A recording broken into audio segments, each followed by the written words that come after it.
Hello, and welcome to Africa, this enormous and astonishing continent. South Africa, to be more precise, just a short drive outside Johannesburg.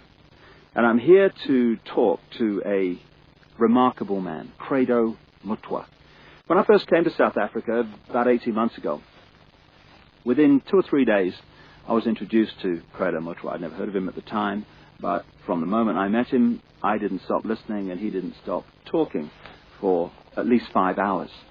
And within the first few minutes, I realized I wasn't just in the presence here of a man of great knowledge, and he's certainly that. I was in the presence of a genius, a unique human being.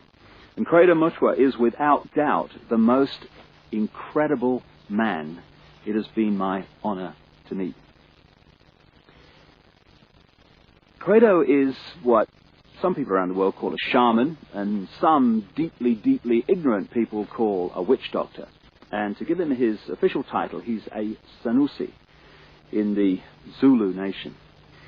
Sanusi is the carrier, the keeper of the ancient knowledge of so much, including the ancient knowledge of history of Africa, where all this came from, where the people came from, what the truth of history is, instead of the largely nonsensical version of history that we get through the universities and the schools from very, very well-educated professors, you know. There are only 2 Sanusis left in South Africa. Credo is one. And that's terrifying, because it means the true version of the history of this continent is dying. Being lost to this official nonsense that we're told is history, but is absolute garbage. History has been rewritten, and the people who can put that history together again are going out of this world as they age and are not replaced. So you're about to have, as I have, the enormous privilege of hearing this man talk and seeing his knowledge preserved for as long as the electronic medium exists. He is the official storyteller and keeper of the history, the knowledge of the Zulu people. But you know, knowledge is a very dangerous thing when you're trying to hold people down into a mind prison, you're trying to manipulate them, you're trying to control them. And so people like Credo Mutwa, who have the knowledge to rewrite history and therefore rewrite the present, they are very dangerous people to those that wish to control and suppress.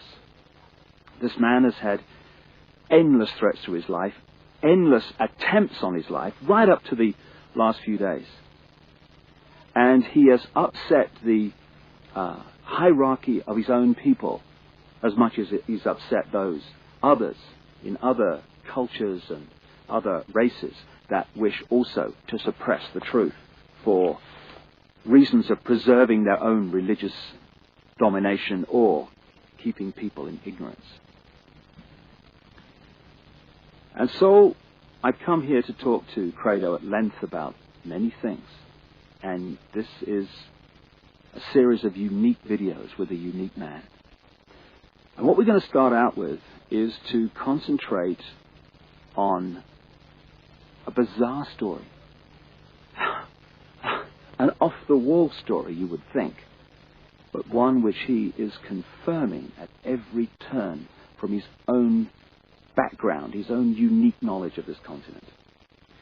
Over the last few years, as I've been trying to uncover how the world's controlled by a few people, which it is, and who those people are, it has emerged from my research that, bizarre as it may seem, a reptilian race from another world, interbred with humanity in the far ancient world, creating hybrid crossbreed bloodlines. You see references to these in the Old Testament and into endless of the ancient texts. In the Old Testament, it talks about the sons of God, which in the original is sons of the gods, plural, interbreeding with the daughters of men to create the hybrid race, the Nephilim. These gods were the literal gods of the ancient people. And they used to sacrifice people literally to the gods. And these crossbreed bloodlines, as ancient accounts tell around the world, were put into the positions of ruling royal power in the ancient world.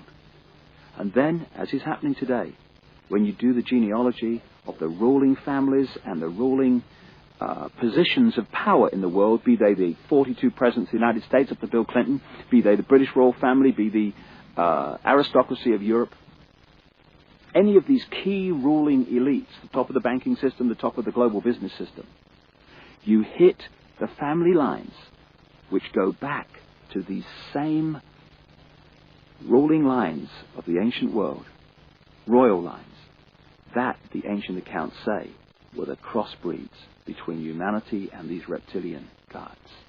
In other words, a reptilian extraterrestrial race has been controlling planet Earth for thousands of years to this day and putting its genetic compatible bloodlines into the positions of power as presidents, prime ministers, banking leaders, business leaders, etc. And this explains so many things, where we get the divine right of kings from, the divine right to rule because of the bloodline, the genetics. Why these ruling families of the aristocracy and the royal families have always incessantly interbred with each other, just as the Eastern establishment families of the United States do, that produce so many presidents and banking leaders and administrators of government in the United States. And astonishingly, bizarre as I keep saying, and seemingly ridiculous as this story may be from our conditioned perspective of life and reality, when I started talking to Credo Mutwa from his African experience and knowledge of the most staggering depths and variety, he tells exactly the same story that I have uncovered around the world, exactly in great detail. And if Africa and the world is ever going to be free, and we are, then they have to listen to this man. And they have to listen now. I started out by talking to Credo about the origin of the knowledge that he is about to share with us for the first time in so many cases. Because this is the knowledge that only initiates normally get. But as Credo says, the world needs to know this. And so, this is a unique video. And this is a unique man. And like I say, I asked him first about the origin of the knowledge that he's about to pass on. When the white man started destroying our religion, when he started demonizing our gods, when he started ridiculing what we believed in and actually using educated Africans to destroy that ancient African religion, in many parts of Africa, say, our ancient religion went underground. And there were, call them secret societies, all over South Africa and Central Africa and East Africa and West Africa, where this knowledge was stored and kept by aging guardians, many of whom did not know that in other parts of the land there were other guardians who were doing exactly as they were doing.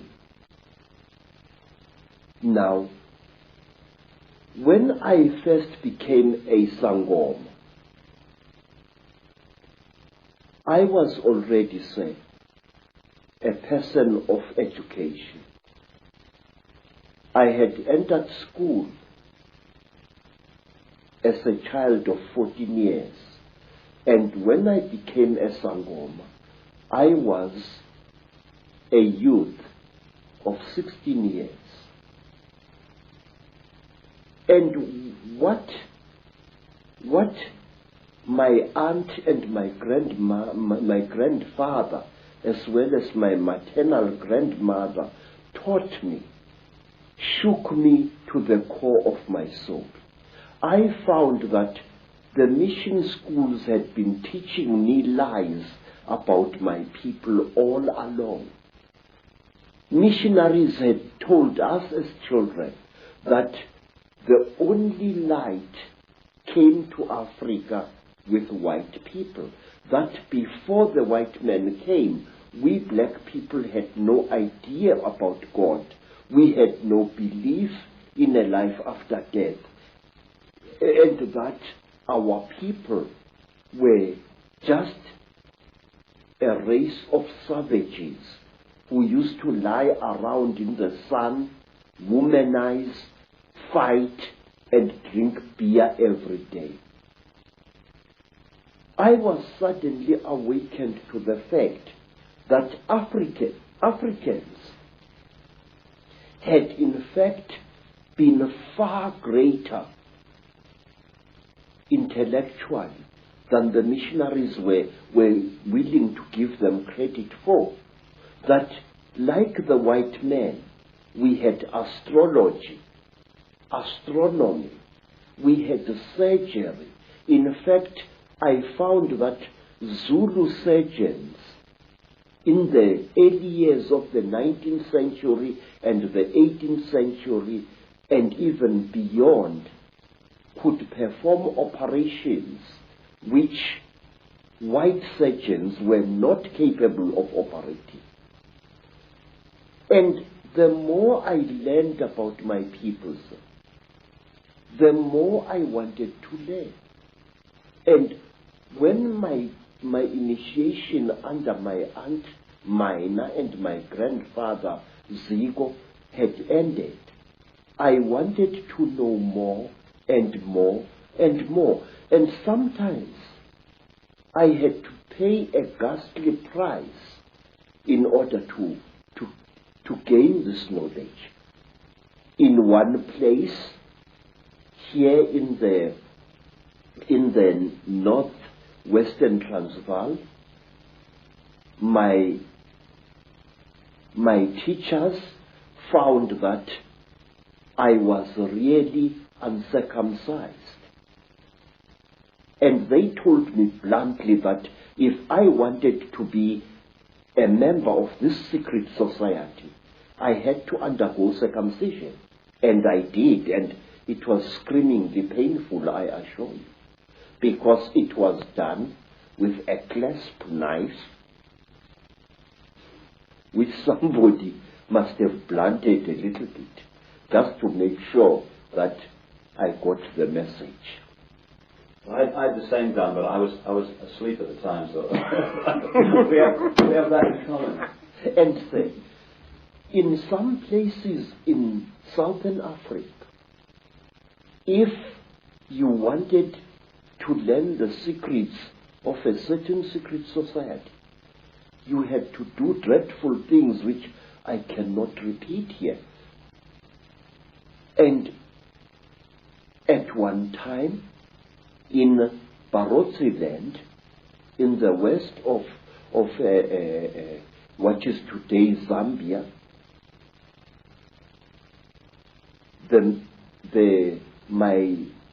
my teacher said, look, how far are you willing to go in order to become one of us? I said, I am willing to go anywhere. He looked at me and he said, listen, educated man, we are tired of people like you. White men come amongst us to milk our minds and then to kill us. We want to be sure that we can trust you. And wait, sir. I said, great one, I am willing to do anything. He said, are you? I said, yes. And then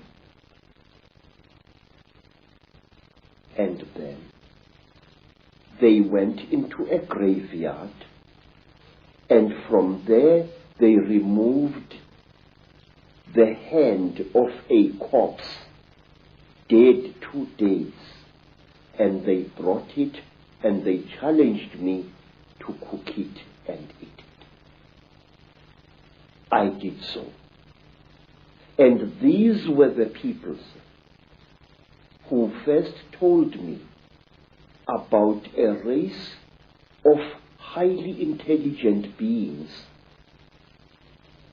which they called the Chitauri, the talkers, a race of creatures which look like reptiles, who have ruled the world for hundreds, if not thousands of years. Through this dreadful act, I was able to gain knowledge which was denied to even the highest Sangomas, because they would not go through the ritual I went through. This is how secret knowledge is protected in Africa. So, and at one time, let me tell you another thing. Again, in Barotse land, on the border between Angola and North Rhodesia, as it was called, I was brought into a hut. And in the hut was a young woman. She was as black as ebony, and her hair was like a huge black cloud on her head. Her teeth had been sharpened in the Barotse fashion until they looked like those of a reptile. And Mutwa was very puzzled. What's this lady doing here? I'm supposed to spend several nights in this hut, so what is she? What is she doing here? Now, Credo Mutwa, being a frightened Zulu, afraid of women but not afraid of wild animals, decided to sleep with his back to the wall, giving the lady a nice clean bed. And on the following day, Credo Mutwa was fined 15 pounds by the local chief because I had refused a sacred gift. I had been supposed to do something very amazing to this lady to show that I was one of the people. Bad luck. Bad luck. But why, Credo, have you chosen to reveal this knowledge now to a much, much wider audience? Mr. David, please, Africa is dying. Africa, is being murdered. And we are sitting like bloody fools. And we don't realize what's being done to our people. Sir, I have proof that can stand in any true court of law that the disease called AIDS is a man-made disease. And this disease is going to kill 3/4 of South Africa's black people within the next 10 years. Sir, there are wars in Africa which make no sense to me as a black man. Please, sir, when people fight a war, Mr. David, why do they fight? People fight in order to get rid of something that is giving them pain. Whether that something is a tribal chief or a corrupt modern government. They want to fight to remove this burden or to be destroyed by it. That is the idea behind a rebellion. But in Africa we find wars where a group of rebels challenges a government and tries to fight against it. And then these wars end in the total destruction of that particular country where neither the rebels nor the government wins anymore. And why? Because you find this force of rebels facing the government, and all of a sudden the rebel army splits into little factions which start fighting each other and not the real enemy. And soon it becomes a situation where everybody is fighting everybody else and the whole thing is getting nowhere. I say that these wars which are destroying Africa this way are orchestrated by forces from outside Africa. Our people need development. Our people need peace in Africa. We are basically a peaceful people. We are not warlike. Don't let historians tell you a lot of rubbish. Africa is not perceived by the people outside her as she really is. One, my people are Zulus, as a tribe famous for warrior exploits for many, many years now. But wait, do you know, sir, that Zulu people actually hated war and didn't love it as historians would have you believe? We Zulu people call war impi, I-M-P-I, and we call evil imbi or ububi. Now the word imbi and the word imbi come from exactly the same root, which means that which is evil. We call copper itusi, which means the helper, the frightener away of evil spirits. But we call iron insimbi, which means the evil metal, the metal of war. Now, when a Zulu went to battle, he spiritually prepared himself for fighting. But when he came back from battle, a Zulu would undergo a ceremony of purification, a very, very painful ritual, which lasted for some 7 days before he was even allowed to touch his wife. But wait for this. In England,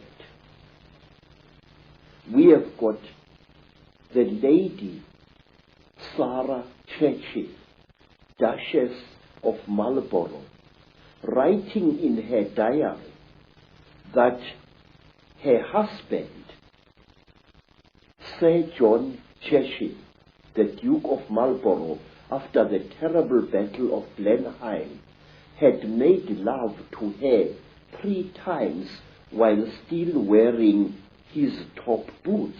Wait, sir. Listen to that. Here is a man coming into his tent or whatever it was, with his boots still stinking with the blood of horses and the blood of men, and probably with human flesh still attached to the soles of those boots. Here is this man making love to his wife. What kind of attitude is that? That a man would come smelling of death and destruction to desecrate his wife in 3 torrid sessions?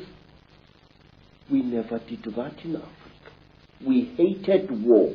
And furthermore, our people, the black people of Southern Africa, are accused of having been a male-dominated society. Absolute bloody poppycocks. Zulus were a female-dominated society. And if you want proof of that, ask yourself, who killed King Shaka?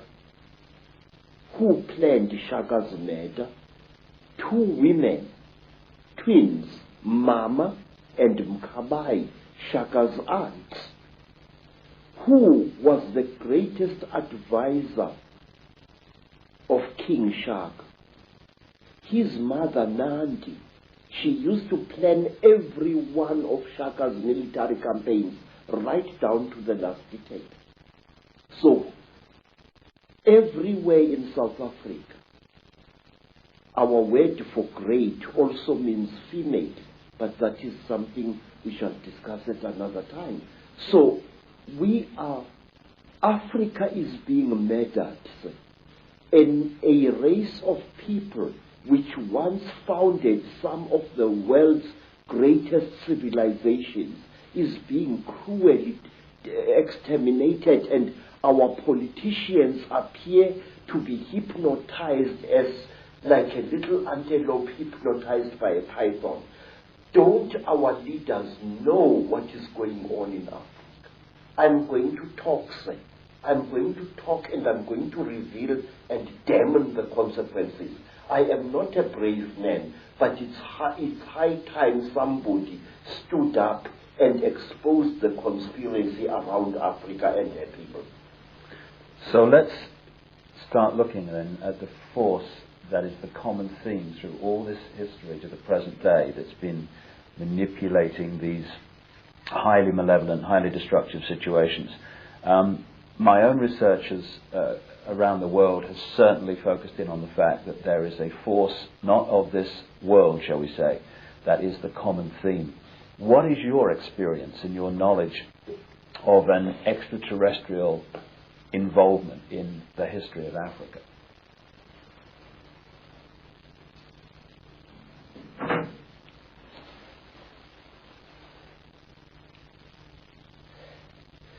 One of the most secret stories that was revealed to me, sir, is about these beings. This story was revealed to me first in Barotseland, then in the country today called Rwanda, once known as Rwanda Urundi.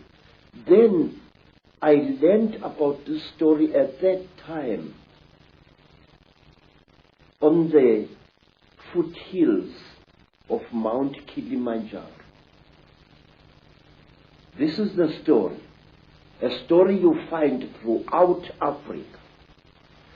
There was once a time when the blue sky was invisible, when the whole world was covered with mist, when you could not see the sun as it is now. You only saw it as a splash of white light moving slowly across the sky. At that time, there was an eternal drizzle every day of the year. At that time, people could not see the stars. People only saw the trees growing, trees which were very, very big. There was no desert at that time, only jungle everywhere where you went.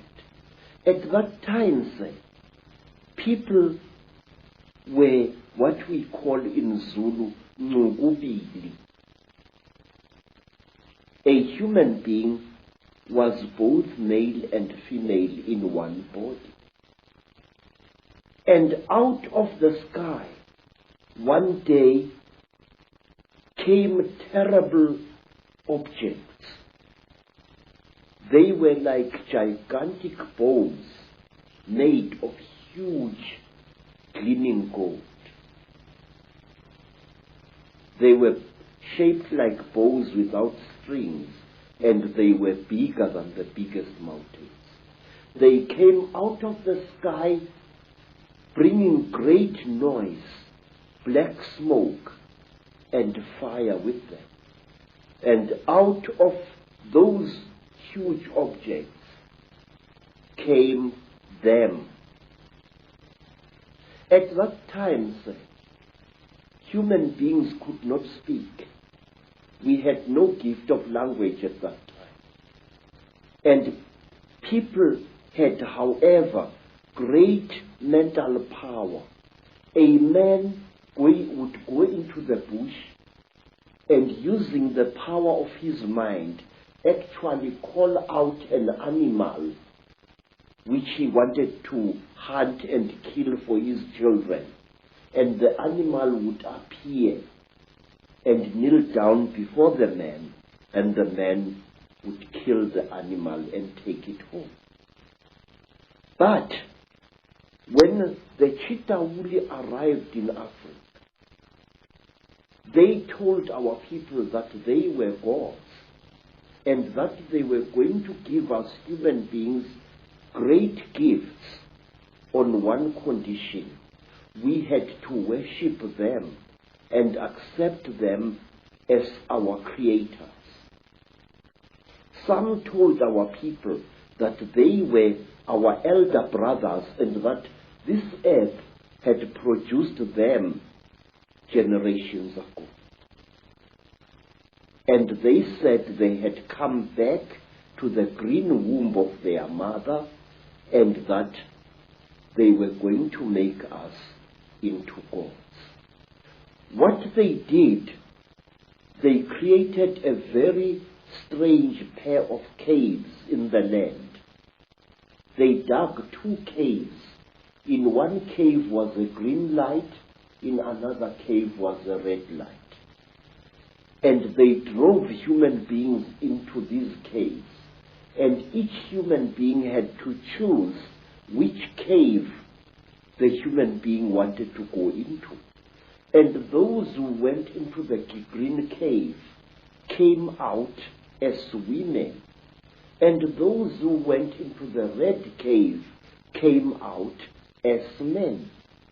And then the talkers, the Chitauri, told our people that now they were perfect.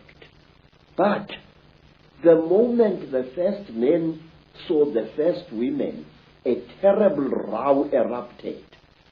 The women hated the men because they looked between their legs and they saw what they thought were snakes dangling between the legs of the men.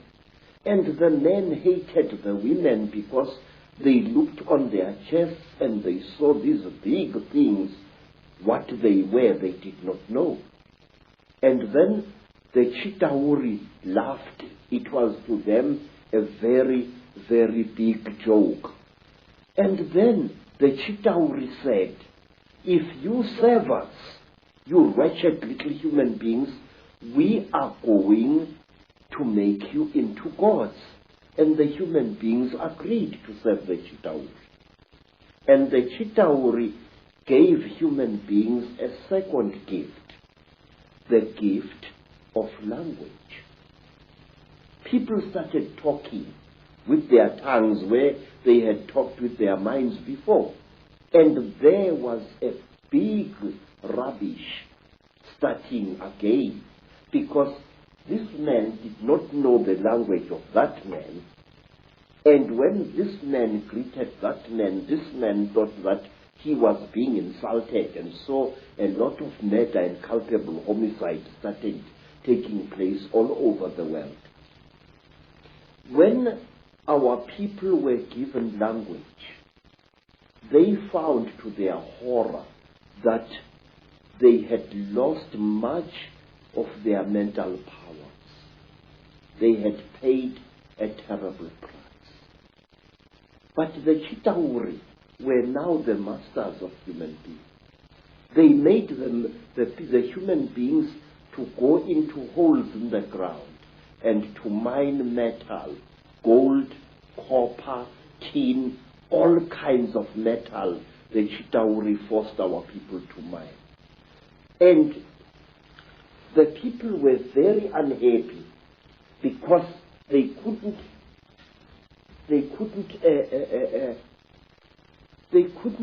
cope with the new sexual differences which were there now between men and women. And then, from amongst the Chitauri came a very good female Chitauri.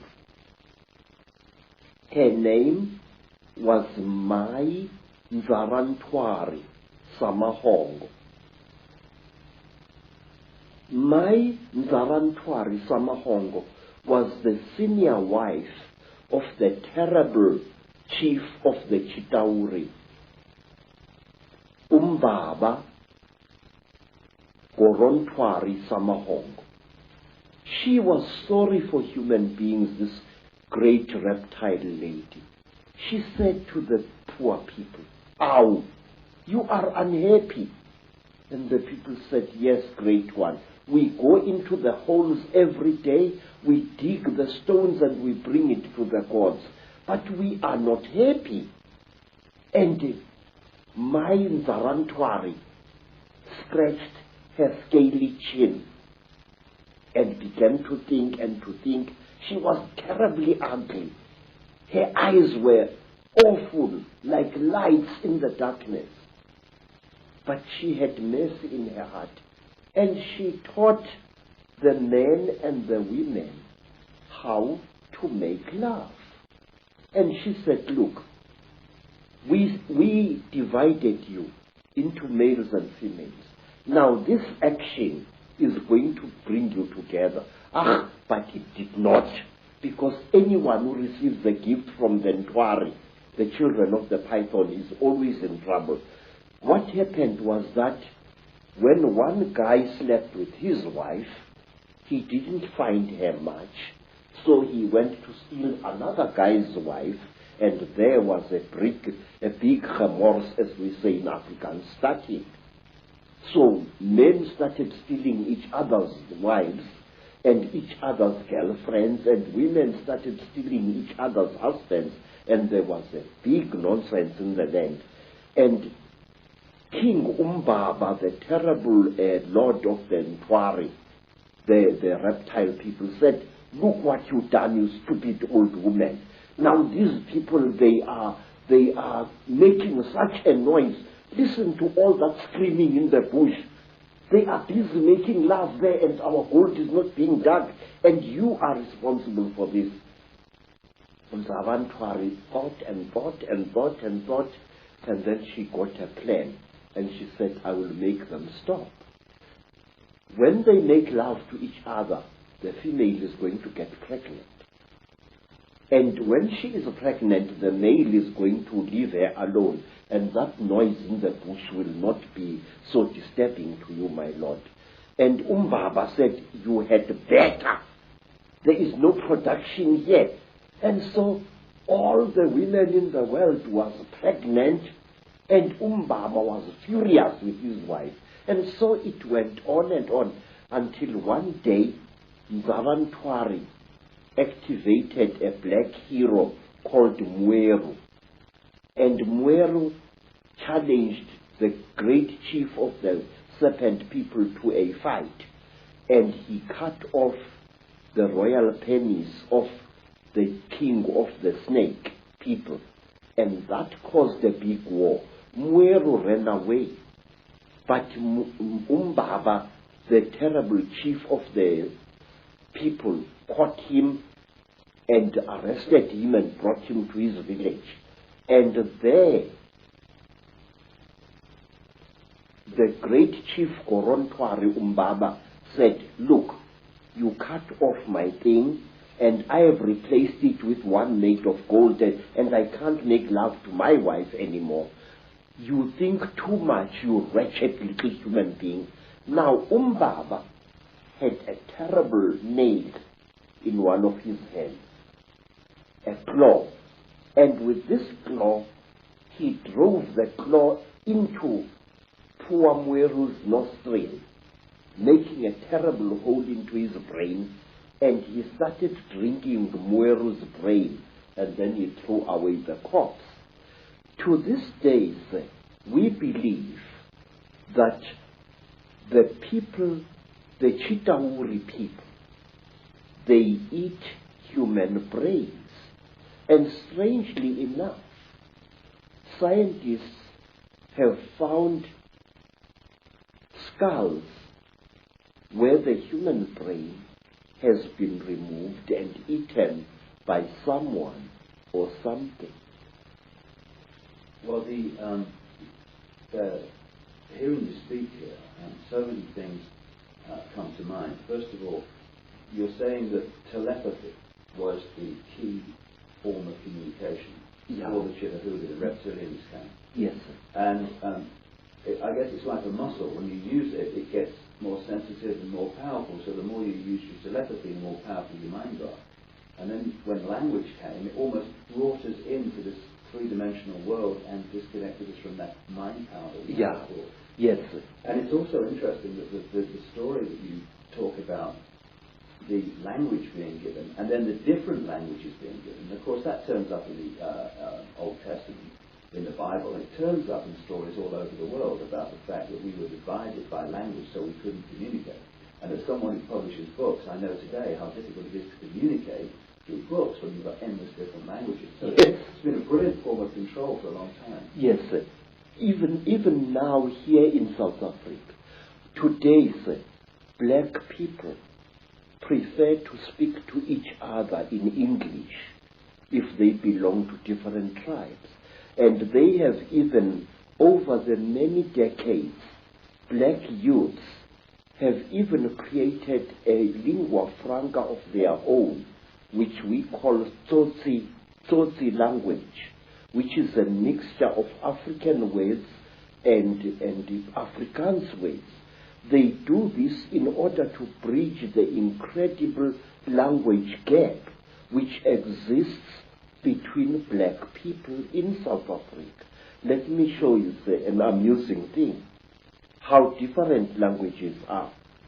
The language of the Xhosa people of the Eastern Cape is very similar to Zulu, but certain important words in the Zulu language, good words, are viewed as obscenities by the Xhosa people. For example, in the language of the Zulus, an ancestral spirit is called Idlos. But if you use that word to a Xhosa, he says you are using a dirty word, because to them, Idlos means sexual desire. And in the language of the Zulus, maize meal, is known as impupu. But in the language of the Bapedis, maize meal is called bupi. And if a Zulu uses the word impupu in front of a Bapedi woman, she feels that he has insulted her, because in the Bapedi language, impupu means a woman's sexual organ. And in the language of the Mashonas, in the language of the Zulus, a mother is called mama. If I say my mother, I say mama wami. But in the language of the Mashonas, the people of Eastern Zimbabwe, the word mama means to sit down and have a crack.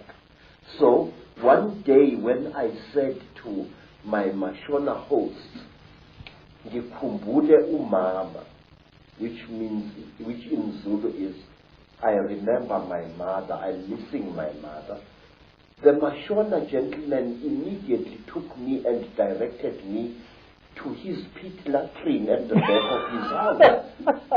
Because in the Mashona way, mother is mai, not mom.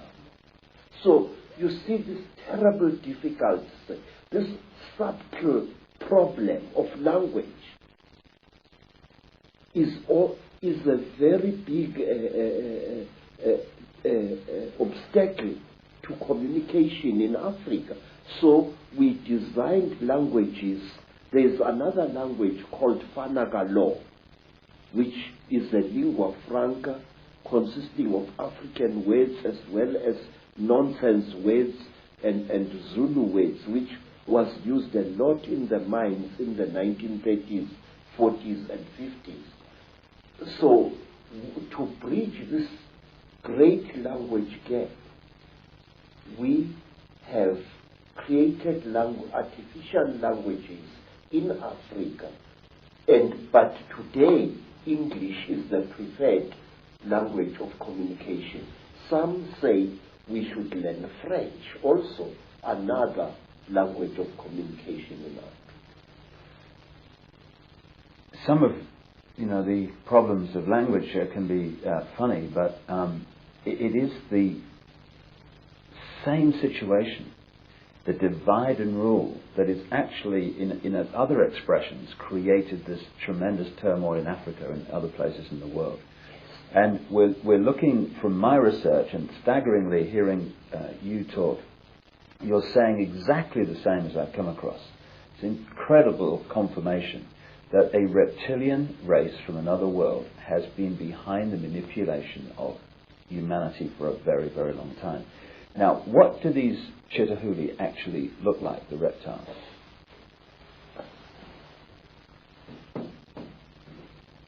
I'm not a good artist. You're better than me, that's for sure. But this is how we believe the Chitahuli look like. They were created in this. You see, sir, you white people say that there are alien beings on this earth. No, you are wrong. The earth in which we live has produced 24 different races during its long existence. Please, this is how a Chitahuli looks like. It stands about 11 feet high. It is a very slender being which seems not to have a bone structure. Its fingers have no joints. They are more as if the bones in here were flexible. Some of the Chitahuri have got 3 claws with a thumb. Some have got 6 claws with a thumb. And some of the Chitahuris have got horns on their heads. And what surprises me is this. Some film producers,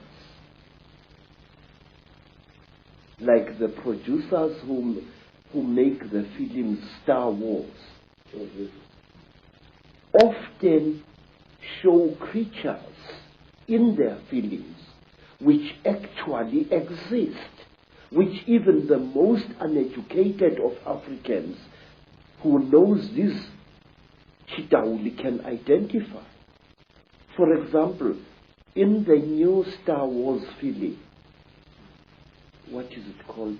Star Wars or something like that.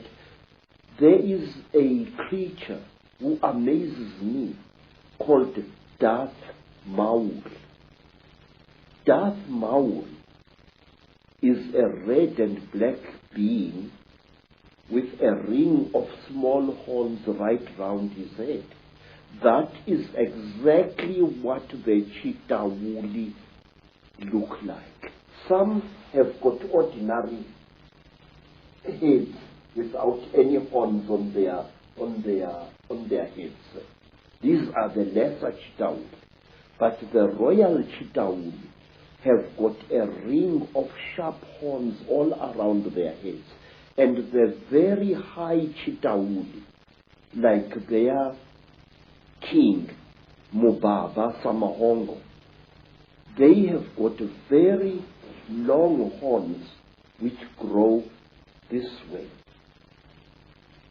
Not that way like a bull, but this way like certain antelopes. Now, I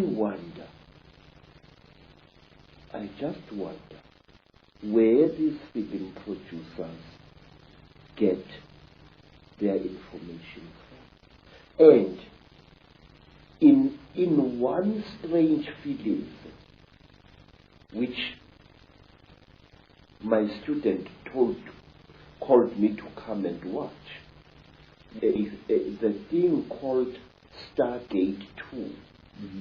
And in that film, there was a creature, a very slimy, cream-colored creature with heavy wrinkles on its face.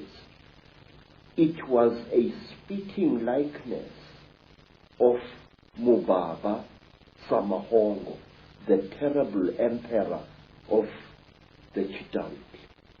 Well, clearly there's a tremendous amount of knowledge of what's been going on and what is going on, which comes out symbolically through films and areas of communication like Hollywood. But the thing that I'm totally stunned the more I talk to you about this is because I've been all over the world having people give me descriptions of seeing reptilian type figures, particularly people in positions of power in the world, changing into a reptilian figure and coming back again.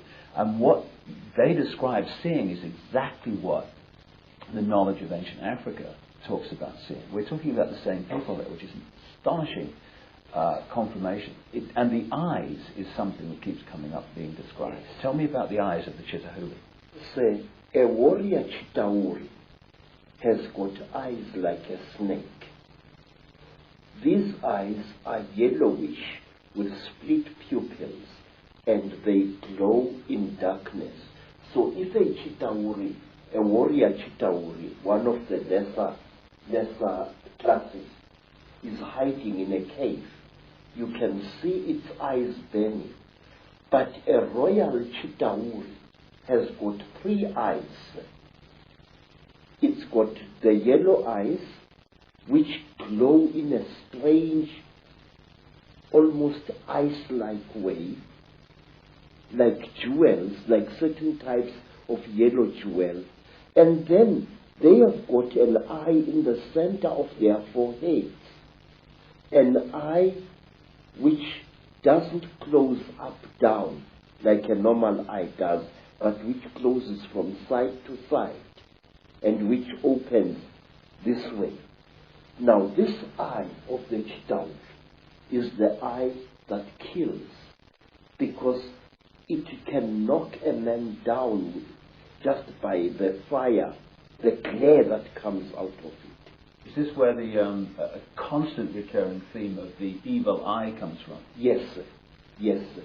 In fact, Mubaba, the emperor of the Chitauri, who is said to be still alive today, Mubaba has got a central eye.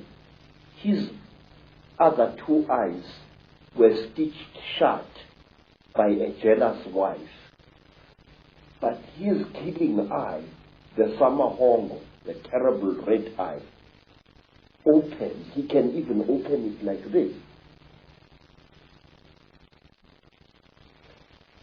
Mr. David, I would like to share a little thing with you. It is this: the best way to protect an evil thing is to deny its existence.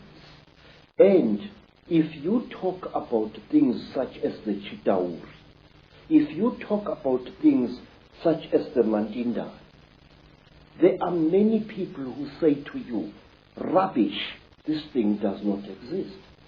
Now, in this way, this great evil is protected by being denied. One day in my long travels through the world, I was in New York, in that place called Harlem, and I saw a graffiti on a wall along a passage, and the graffiti was, there is no such a thing as the mafia, and we will kill any asshole who says that there is. In this, again and again, in America, people deny the existence of the mafia, and by denying it, actually protect it wittingly or unwittingly. There are those who deny that a national and international conspiracy exists. They deny it ferociously, but by denying it, they are actually assisting it and actually protecting it. We must stop denying the existence of these things. We must stop saying that there are no Chitauri, that there are no aliens, that there are no Illuminati. There are. I could tell you for hours. For example, do you know what we Zulu people call a person? A very, very clever person. A very, very wise person. A person who has received light from God. We call him Umkhanyiselwa. In other words, the illuminated one. Khanyisa means to light up something. And Umkhanyiselwa is somebody who has been lighted up by the gods. So you say Illuminati, I say Umkhanyiselwa. It's the same thing. And my research very clearly, and again, you're right, there's tremendous denial of this is the fact. Even among conspiracy researchers, there's tremendous denial that the Chitahuli, the Reptilians, and the Illuminati are actually the same thing. Exactly, sir.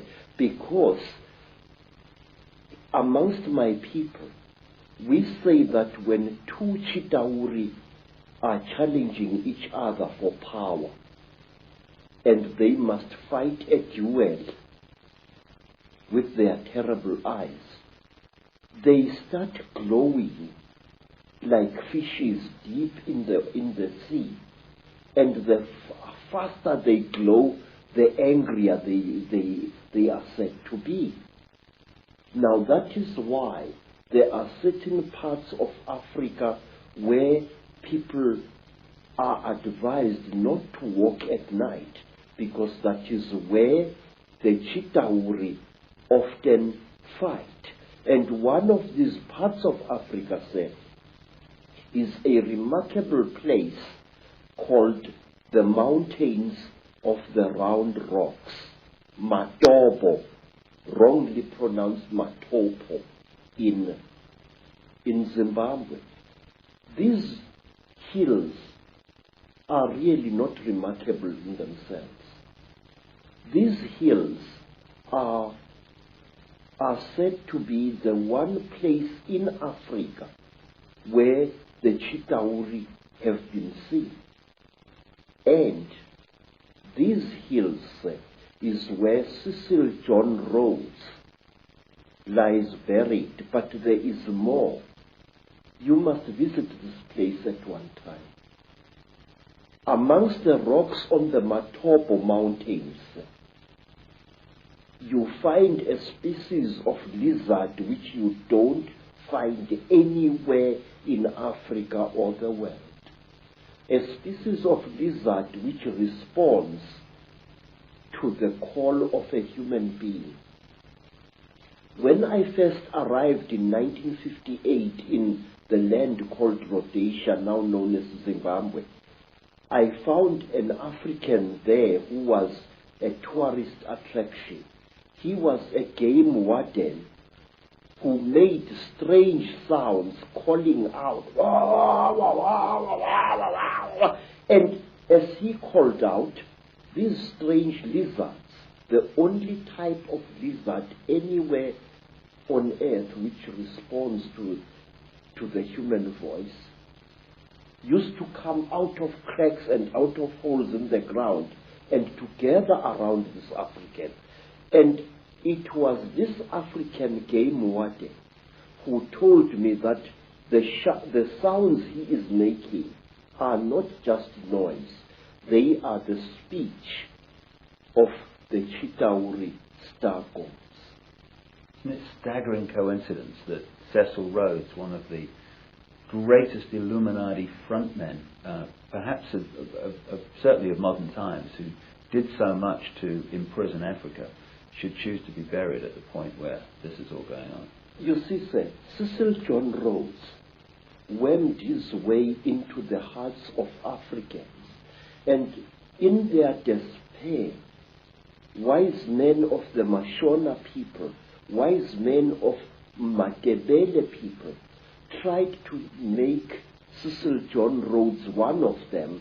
They told him about the secrets of the Matopo Mountains, that under the Matopo Mountains lies a city of great wisdom, which is the home of the last survivors of the Chitauri god beings in that part of Africa. And if you go to the Matopo Mountains and you carry a 4-pound hammer and you strike certain parts of that landscape with that hammer, it gives out a hollow sound which shows you that there are caverns deep underground there. There are two sets of mountains. There is the Matopo Mountains, and then to the east of Zimbabwe there are the great mountains known as the Inyangani, the Weeping Moon Mountains. There, even now, people disappear without trace. Sometimes a person would disappear for several days and reappear a few days later, not knowing where he had been or where she had been. And white people have disappeared there. Black people in their thousands have disappeared there. It was there that I also went missing for 4 days in 1959 in one of the most traumatic experiences of my life. What happened? Well, it's a long story, sir. My teacher, Elizabeth Moyo, had sent me to get a special herb which grows only on the foothills of those mountains. It was just an ordinary day like any other, just beautiful day like this one outside here. And I love the African wilderness. I'm at home in the bush, especially in the days when I was still in good health. I love the animals. I love their smell, and I love the smell of the vegetation. And I was looking for this herb when all of a sudden a bright blue mist fell all around me. It took me some time to react to this strange thing. It was a hot day, and all of a sudden the temperature around me dropped. It was as if I was on the slope of a very cold mountain, but it was a warm day. And then the next moment, I was in what appeared to be a metal-lined tunnel, a caving tunnel, and I was lying on what looked like a workbench, a very large workbench of some kind. You know, an iron table which an engineer or somebody working with metal would use for welding and cutting metal upon. But this workbench was very brightly polished. And there I was lying there with my trousers missing and only my khaki shirt, when I saw again through what appeared to be like blue mist a number of moving objects, which at first I thought were dolls. And these objects were moving towards me. I noticed with mild surprise that they were very thin, short, human-like creatures with very, very large melon-shaped heads. The creatures had no noses, as human beings have.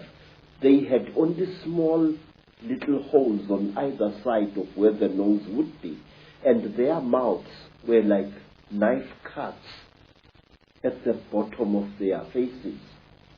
And these creatures were coming towards me. In color, they were gray, like certain types of fish, and they wore silvery gray garments which reached up to their necks and up to their wrists. I couldn't see whether they were wearing boots or not at that time. And while I was looking at these creatures, I suddenly was aware that something was above me, standing there, and I looked up straight into the face of one of them, a much taller one than the others. And this creature was wearing a garment like a tight-fitting overall without any buttons or anything, which reached up to its neck, but its wrists were bare. I noticed that the creature had very long fingers. Its fingers had and each of its fingers had an extra joint, and it ended in a claw, a black claw like that of a chicken or a certain kind of bird, and that its thumb was not here, but here in the middle of the hand. And this thing was standing above my head and looking down at me, and I was looking at its eyes, which were very strange indeed. It was as if it was wearing plastic goggles over its eyes. I could see its eyes inside these tinted goggles, and it had holes on either side here, but it had no nose as I have. Its jaws were very small, and its mouth was a slit with tiny little scale-like things where its lips should be. And the creature carried a horrible smell on it. I can't describe that smell. It was a metallic, chemical smell which seemed to combine the smell you would smell when somebody is burning brass or copper, and a very ugly chemical smell, these two smells combined. And this creature was looking down at me. I was frightened, but I could not move. And the next thing I knew was a terrible pain on my left thigh. It was as if somebody had just stabbed me right to the bone. I screamed and I tried to jump away, but my body was inactive. I could not move. I was not tied to any chain. I was not chained to the top of this table. There was no belt tying me, but I could not move my body.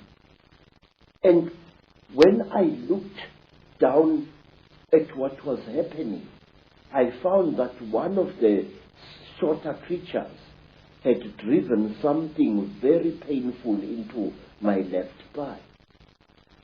And then, while I watched, horrified, the creature pulled out this thing, and I saw that it was like a pencil made of shining metal with what appeared to be a flexible cable at the back. And before I could do anything, my head was seized by the creature above me. It caught me on either side of the head like this. And then a third creature drove something into my right nostril here. It was as if I had been shot. The pain was so terrible that I screamed and screamed. Blood filled my mouth. Blood spurted out of the nostril, and the creature did not seem to care. I was stupefied. The pain was so intense, so terrible. And then, quietly, brutally, the creature pulled out the thing that it had stabbed me in the nose with, and blood flowed into my mouth, out of my nostril, and I was choking. And then the big creature coldly turned my head this way, so that blood came out of the mouth, and which gave me some kind of relief. And after what seemed like an eternity of pain,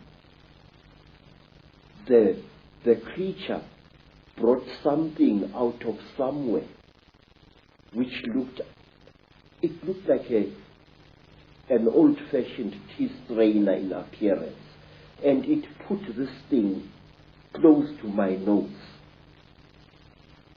And then I seemed to drift away, and the pain subsided.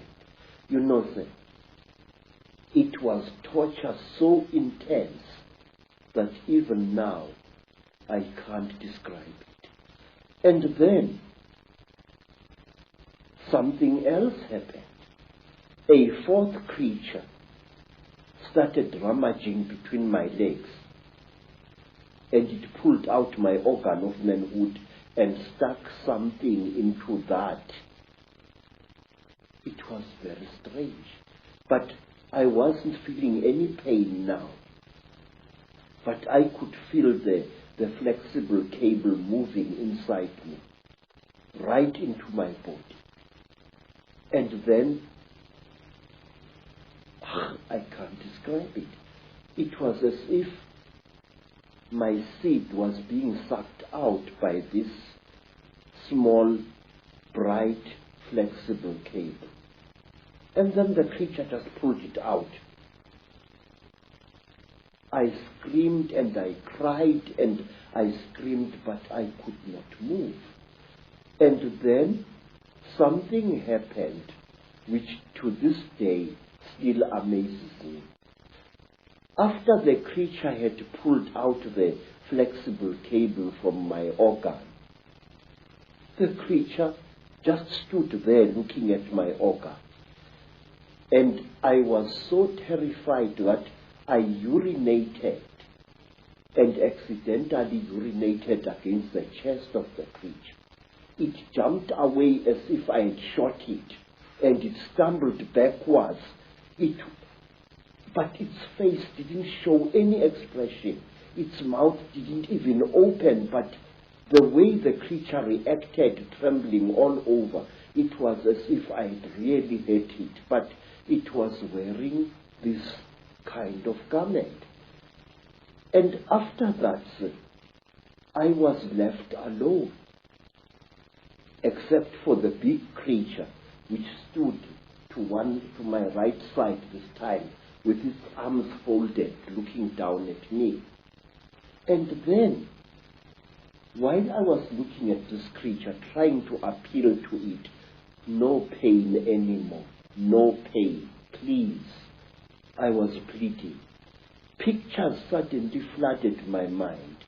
Pictures of buildings sunk in a red lake of water. Buildings rotting away. Buildings that appeared as if they had been bombed. And cities sunk in terrible mud. Trees sticking out like rotten ghosts. Trees without leaves, without branches, sticking out of the mud as if they had been poisoned. I saw visions of this. And then, through an entrance which I had not seen before, came a strange and terrible beings.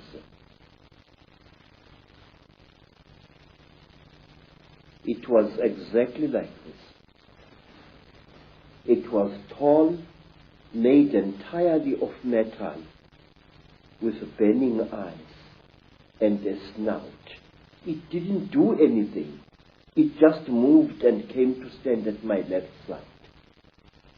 It didn't touch me or anything like that. It just stood there, making a strange humming sound.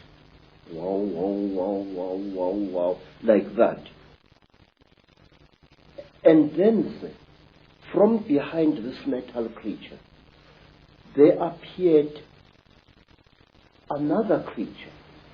It was so radically different from the great creatures in that it looked exactly like an earthly human being. It had a pink skin like that of a white woman. It had golden hair, and its ears were definitely pointed like those of an animal.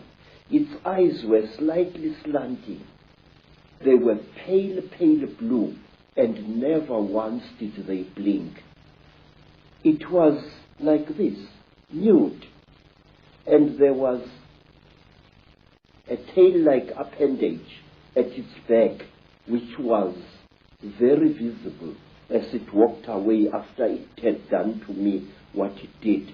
What this thing did, it climbed over me and made love to me. And I noticed that unlike normal women, its breasts were set too high in its chest, and they were very, very hard in appearance. And that here, the pubic hair as well as the hair in the armpits was a fiery red, as if it had been dyed. And this thing didn't even blink. Its eyes were just like this, looking at you as if there was no liquid in the eyes. Just an unblinking, terrible stare. And it was a small creature, about the size of a 16-year-old girl. But it was very, very heavy as it sat on top of me. And there was no emotion in that whole nonsense. There was no,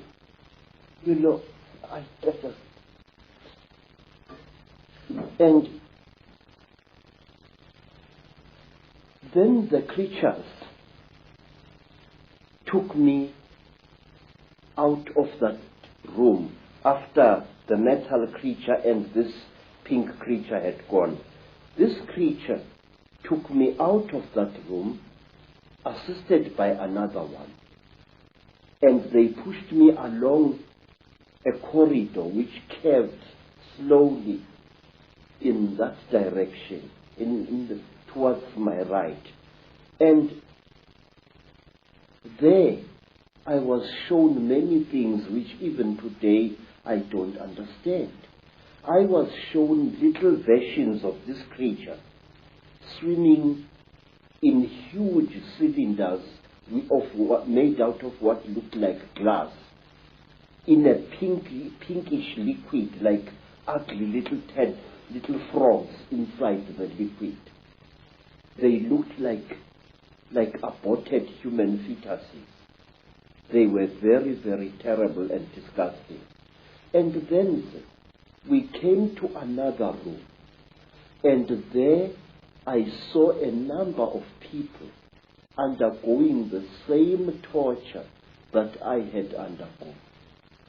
One particular person whom I passed very close to was a white man, definitely a European, with a yellowish beard and moustache and long, straggly blood-crusted hair. This man looked into my eyes and I looked into his eyes. And we were so close we were as I went past him. Then,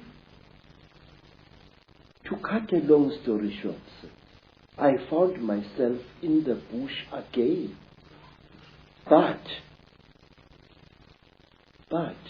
I was wearing only my shirt. My boots were gone and so was my trousers.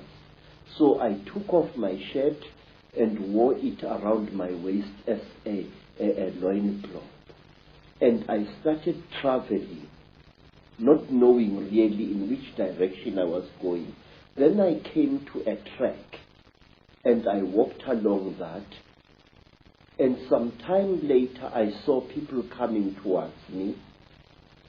It was a group of young men and young women, Mashona people, and they were going to a trading store I later learned. I asked them where Elizabeth Moyo's homestead was, and they directed me to it. But they kept a safe distance away from me. And later I learned why.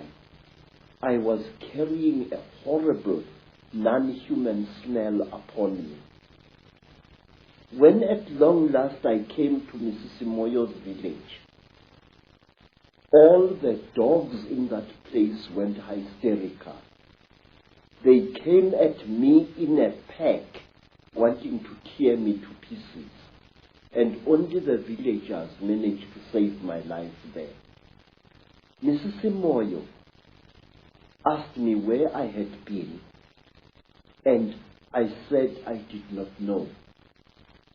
And then she said, I know you had been taken by the little ones. I said, yes.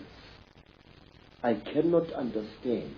She said, you must not try to understand. You were chosen by the gods as a living sacrifice. So don't even try to talk about this. But how could I not talk about it? I wanted to understand what had been done to me, by whom and why. Even now, sir, I still want to understand what it was all about. And many years later, I met a remarkable white woman, Elizabeth Clara, a famous South African woman who had worked for British intelligence during the war, and who, we are told, had been impregnated by a being from the stars, Akon. I asked Elizabeth what was the meaning of the strange thing which was done to me, because since that time I had come across many black people, well over 200, who had been through the same torture as I. I had come across many black as well as Cape-colored women who had been mysteriously impregnated by the same creatures that I had gone through the hands of. And let me tell you one other interesting thing, sir, before I forget. About a year after I had underwent this terrible experience, I was walking along Jeppe Street in Johannesburg, delivering parcels, when a white man shouted at me to stop. I stopped. I thought he was a policeman wanting to arrest me for some reason. And when I tried to produce my identity document, the white man said, listen, I don't want your nasty word, passbook kefa. I said, then sir, what do you want, boss? He said, listen, where did I see you? Where did I see you? I said, I don't know that. But he looked very familiar to me. And then he said, listen, don't bullshit me, man. Where did I see you? Where did you and I meet? Then I said to him, I saw you in Rhodesia, in a certain place. You were lying on a table. If I had hit that white man with a fist, he would not have reacted the way he did. He went pale, almost dirty grey in appearance, and he turned away with a terrible, dirty word, and he walked away. His eyes were filled not with anger, sir, but with pure, naked terror. Astonishing story. Yes, but there is more, sir. There is more, because I still want to know what was done to me.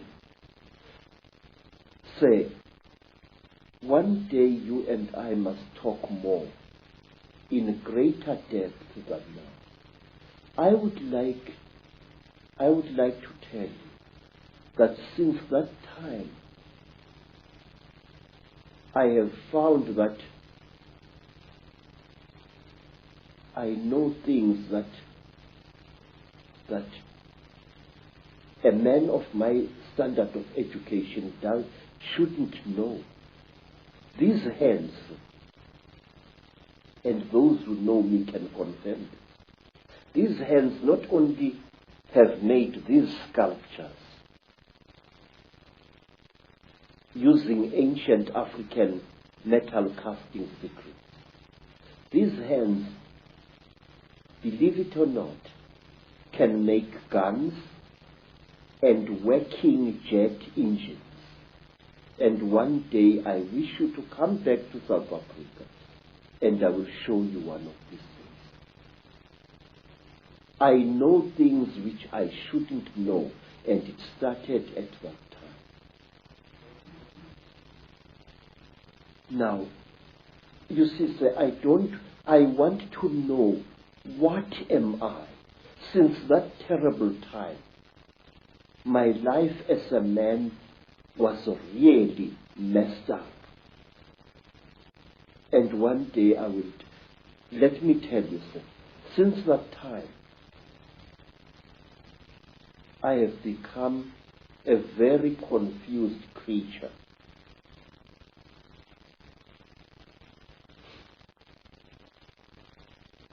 It's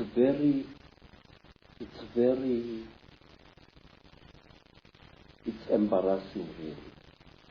But since that terrible day, I became bisexual,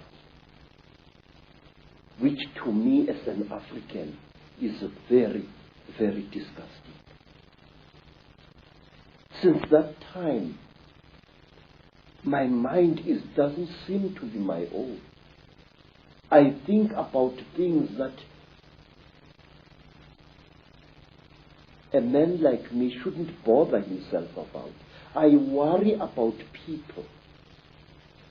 It's sickening.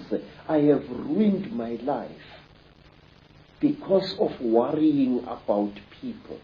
I feel that I want to take every human being on this earth by the shoulders, shake them roughly and say, listen, Pastor, there is more to this earth than you think.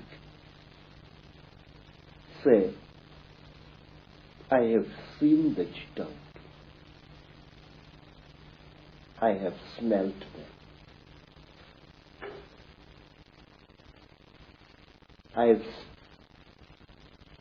I've had personal experience of these. And there are people who claim that these creatures are gods. There are people, sir, who claim that these creatures are experimenting on us.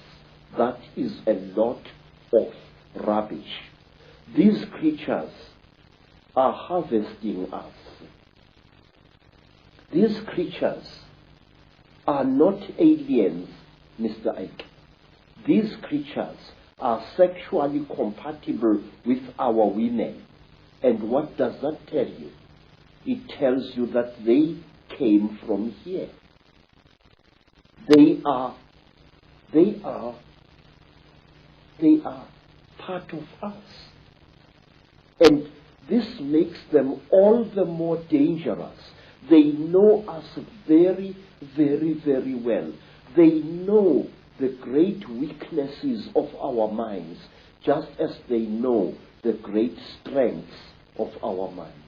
They operate in what I call the gray area of human existence, that side of our lives which we don't want to acknowledge the existence of.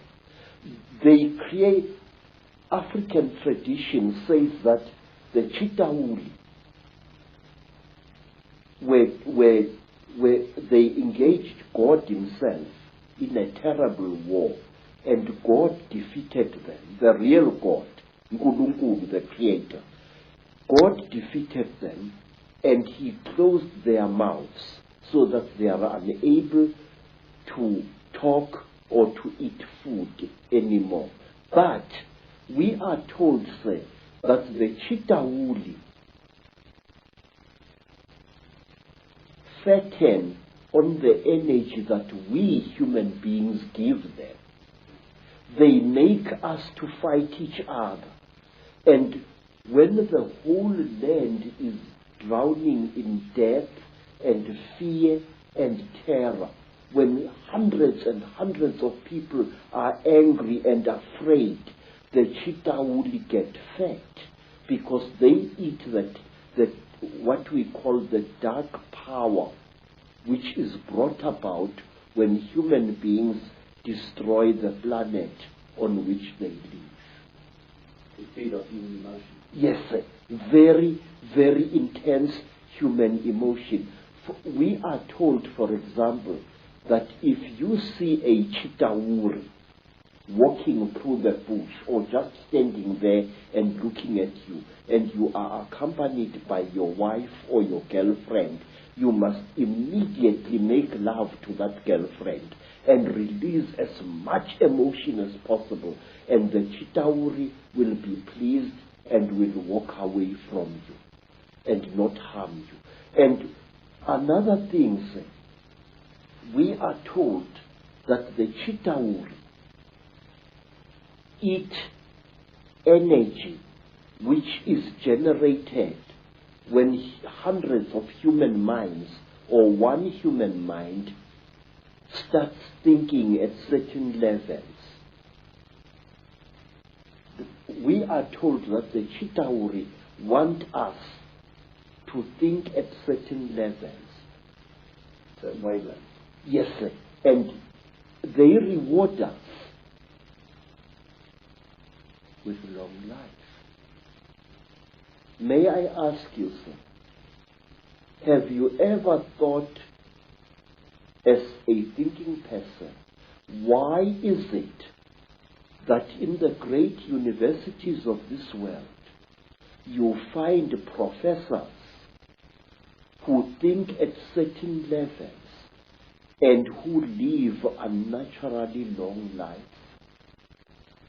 Albert Einstein, Raymond Dart, Robert Broom, all these professors live a long, long time.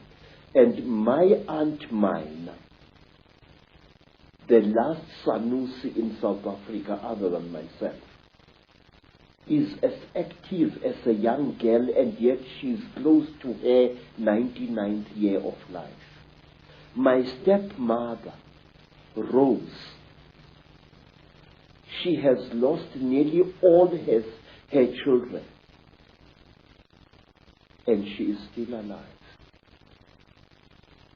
Extreme longevity is the reward with which the Chitauri reward you if you think at certain wavelengths. The description of your abduction clearly is describing what has become known as the Greys, what I think is also known by some as the Ant people, the grey figures with the big black eyes. How do you think they connect in with the openly reptilian? And do you think that the black covers of the eyes are covering some kind of reptilian truth? Say, the so-called grey aliens are actually the lackeys and the servants of the Chitauri. If you see a Chitauri and you see this, there is very little racial difference. In fact, I will even go so far as to say this, that these creatures are actually the offspring of the Chitauri. The way they gather substances from human beings and from animals, the way they are the forerunners of the Chitauri in any place. And if you are very close to one of these creatures and you look into its goggle-like eyes, you will see round eyes, Mr. Ike, beyond this black goggle-like stuff. And these eyes are the real creature's eyes. Now let me tell you, there is in Lesotho a very strange mountain, a mountain called Leribe, Leribe. On this mountain, very amazing things happen after every 10-year or 20-year period. Now, not so long ago, an African farmer found an object near that mountain, an object which had crashed. And he was driving his tractor and he saw this strange object lying in the ground with tiny little bolts of lightning racing all around its edge. And the African walked up to the object, and when he wanted to touch it, a strange power struck him and sent him sprawling on his back to the ground. The African got onto his tractor and got out of there. What the African had seen had been a crashed UFO, a flying saucer. He described it very amazingly.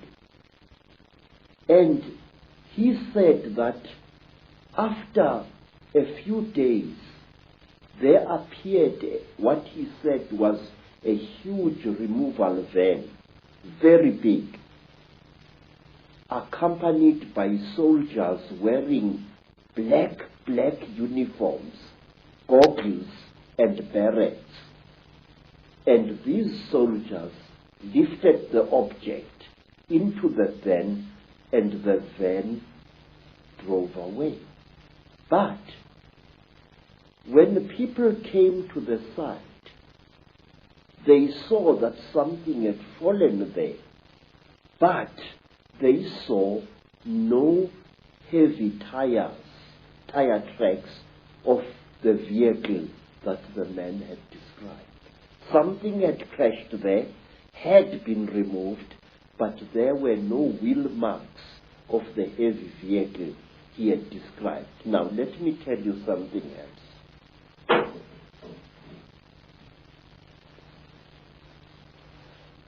It was in 1958. In fact, I think that the incident I'm going to describe to you is somehow connected to what happened to me in 1959. I'm sure of it. A friend of mine in Lesotho called me. He said that he had something very important, and that we had to share this. He said, please, I must come to Lesotho. I must come. And I went there. And then I found that he had dug a hole at the back of his hut. And he asked me that he and I and his second wife should go into this hole on the night to come, and there to share something very, very holy. Well, we went down the hole. We used a broken ladder, and there inside the hole, we ate small pieces of something. He told me to chew these things very thoroughly, as they were quite hard. I still had teeth in my face at that time. And I chewed and I chewed and I chewed and I chewed.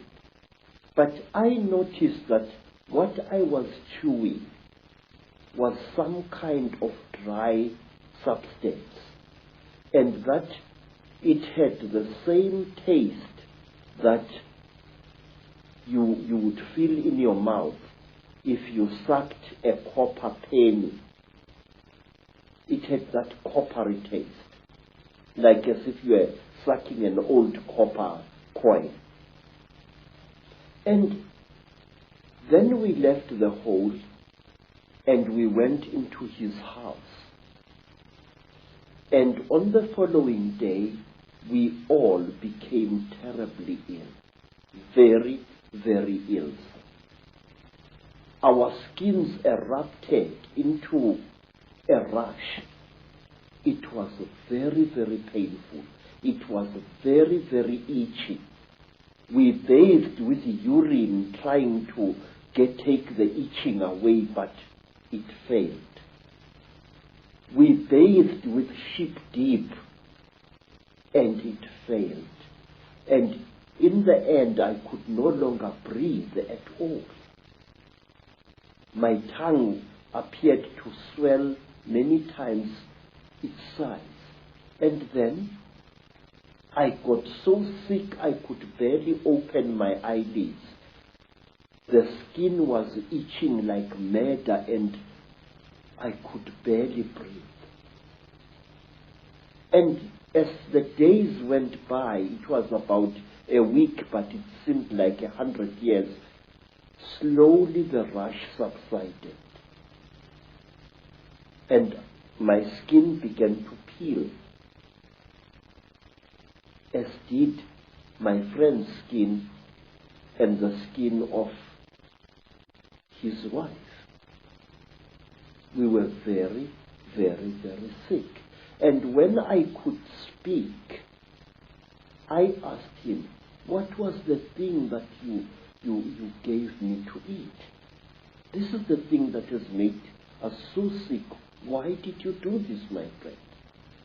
He said, look, what we shared was something that can only be eaten while you are hiding in a hole. And that thing is the flesh of a god. I said, God? He said, yes. I said, but I am sick now.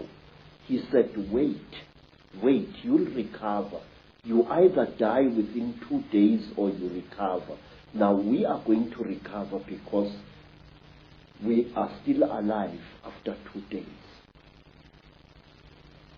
Mr. Ek, I can't describe to you what happened next. I wish you to imagine that you are sick, weak, and feverish. Suddenly, you get stuck, staring, raving, laughing mad. We started laughing. It was utterly incredible. What had made us to What had caused the laughter we did not know, but we laughed for hours, all three of us. And then, when our jaws couldn't laugh anymore, a new thing happened. My friend's eldest daughter gave us all water. And when I drank that water, my sense of taste was so heightened that I was utterly shaken. Ordinary water from a mountain spring tasted like, I don't know like what, like wine, like something out of I don't know where. My taste buds must have been souped up somehow. And then another feeling, which I cannot describe, fell over all of us. It was a feeling as if we were one with the entire universe. When I looked at a tree outside my friend's homestead, it was as if that tree was a multicolored living rainbow. When I looked at the mountain far away, my sense of sight was so intense that I could see colors beyond colors. I can't give you any other description. And then say, afterwards, I was very weak, but with a monstrous appetite. And then I left my friend's homestead and returned to South Africa. Every step of the way, I seemed like a person reborn. It was a feeling that no words can describe. And when I asked my friend by letter afterwards, what was this God flesh? He said it had been the flesh of a puana. What we call bread. Yes, sir. People who say that these things don't exist had better think again. They are tangible, they are smellable, and furthermore, they are edible if you are willing to take the risk. In Africa, we have an ancient custom whose existence many people deny today, that anything that claims to be a god should be eaten. There are places in Africa even now where if you are a spiritual person and you are sick, well, let me tell you what happened to me in the country today called Zaire. I got sick. I was undergoing yet another of my 7 initiations, and I fell sick from very bad running stomach. And I was so sick, everything that my friends, white friends and black friends could do failed to help me. And then,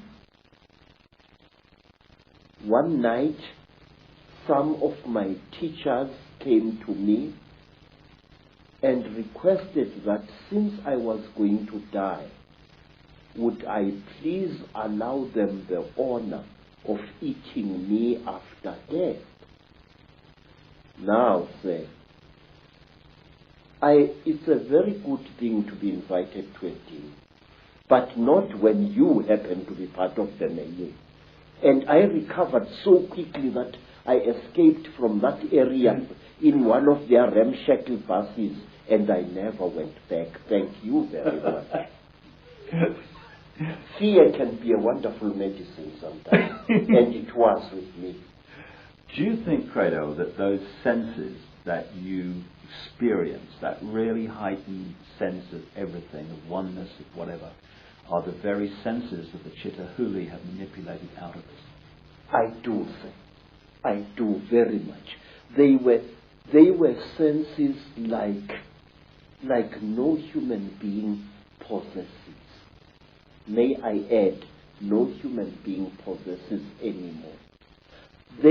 It was as if at one time, sir, a voice was speaking in my head, a very amazing voice. And after that, my powers of prophecy were intensified. This is what I think. We human beings are holier and more wonderful than we think we are.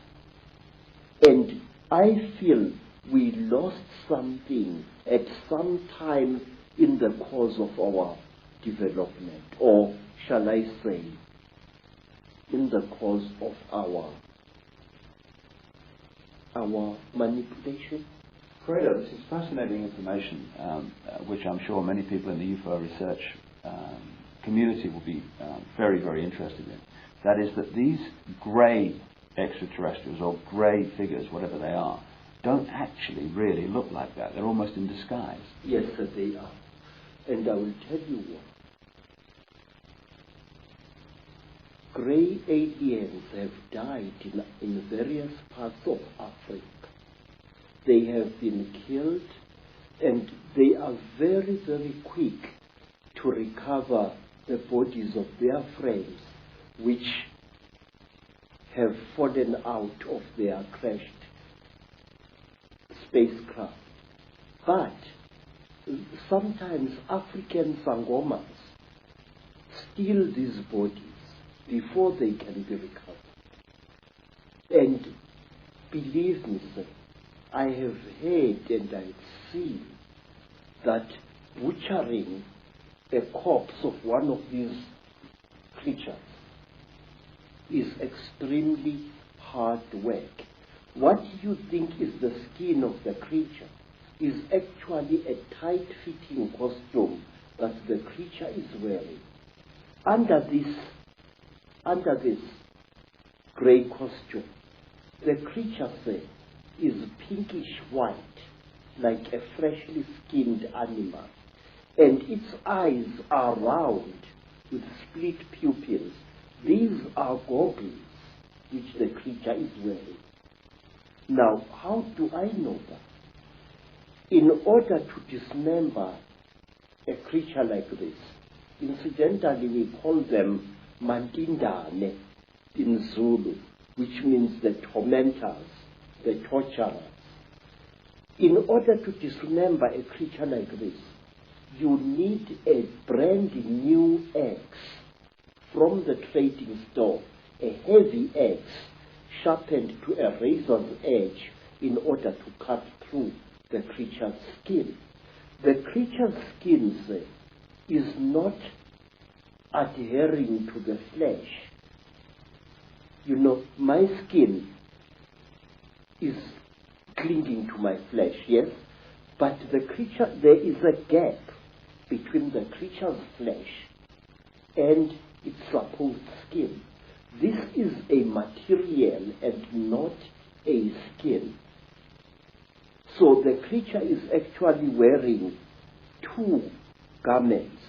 It's wearing a completely skin-tight garment which covers its entire body. And it is wearing an overall along these lines.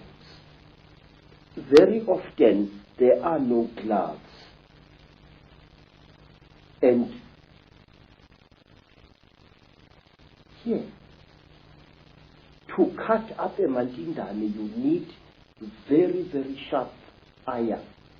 And you have got to be a strong person even to reach its flesh. But once you have cut through the cover, the close-fitting covering, you can just open the whole thing and see the dead creature's flesh underneath it. Is it reptilian? Yes, sir. It is. I will tell you how the creature looks like without its grey skin. It is like certain types of tropical fish. It's like the belly of that type of fish that is fried in South Africa to make fish and chips. That grey fish, that long grey fish, the texture of its real skin is like that. But the blood vessels are very close to the surface. In fact, not so long ago, Mr. Ike, right here in South Africa, several hundred school children, some black, some colored, were terrorized by a creature they called Pinky Pinky, a creature which looked as if it had been skinned alive. That was a Mandindan without its skin or costume. It's interesting when you're talking about the black eyes of these greys being a cover for something, and then you have the stories of the men in black who seem to interact not very positively, to say the least, with people involved in UFO and UFO investigation and stuff. And these men in black have these black goggle-like sunglasses, which are almost a mirror of the same. Exactly so. But let me tell you that over the last 100 years or so, the men in black have become westernized, in Africa at least. In old Africa, if you killed a Mandindan, one of these, you were visited by terrible beings who wore long black robes made of animal skin and deep hoods over their heads. And these creatures used to wear white masks with very, very terrible looking black eyes painted on them. They were called Izilo Zengubo, the beasts of the blanket. And may I tell you that these terrible beings, our African version of the men in black, used to play an important part in the choosing of certain kings in South Africa. That is one of the stories that I wish to tell you in greater detail one day. Whenever you have harmed a Mandinda, you received a visit from men in black. And one of my uncles was a night watchman just after the Second World War. And he saw what he thought was a burglar breaking into a factory which stored surplus army property. And he threw his knobkiri at this figure and hit it very hard.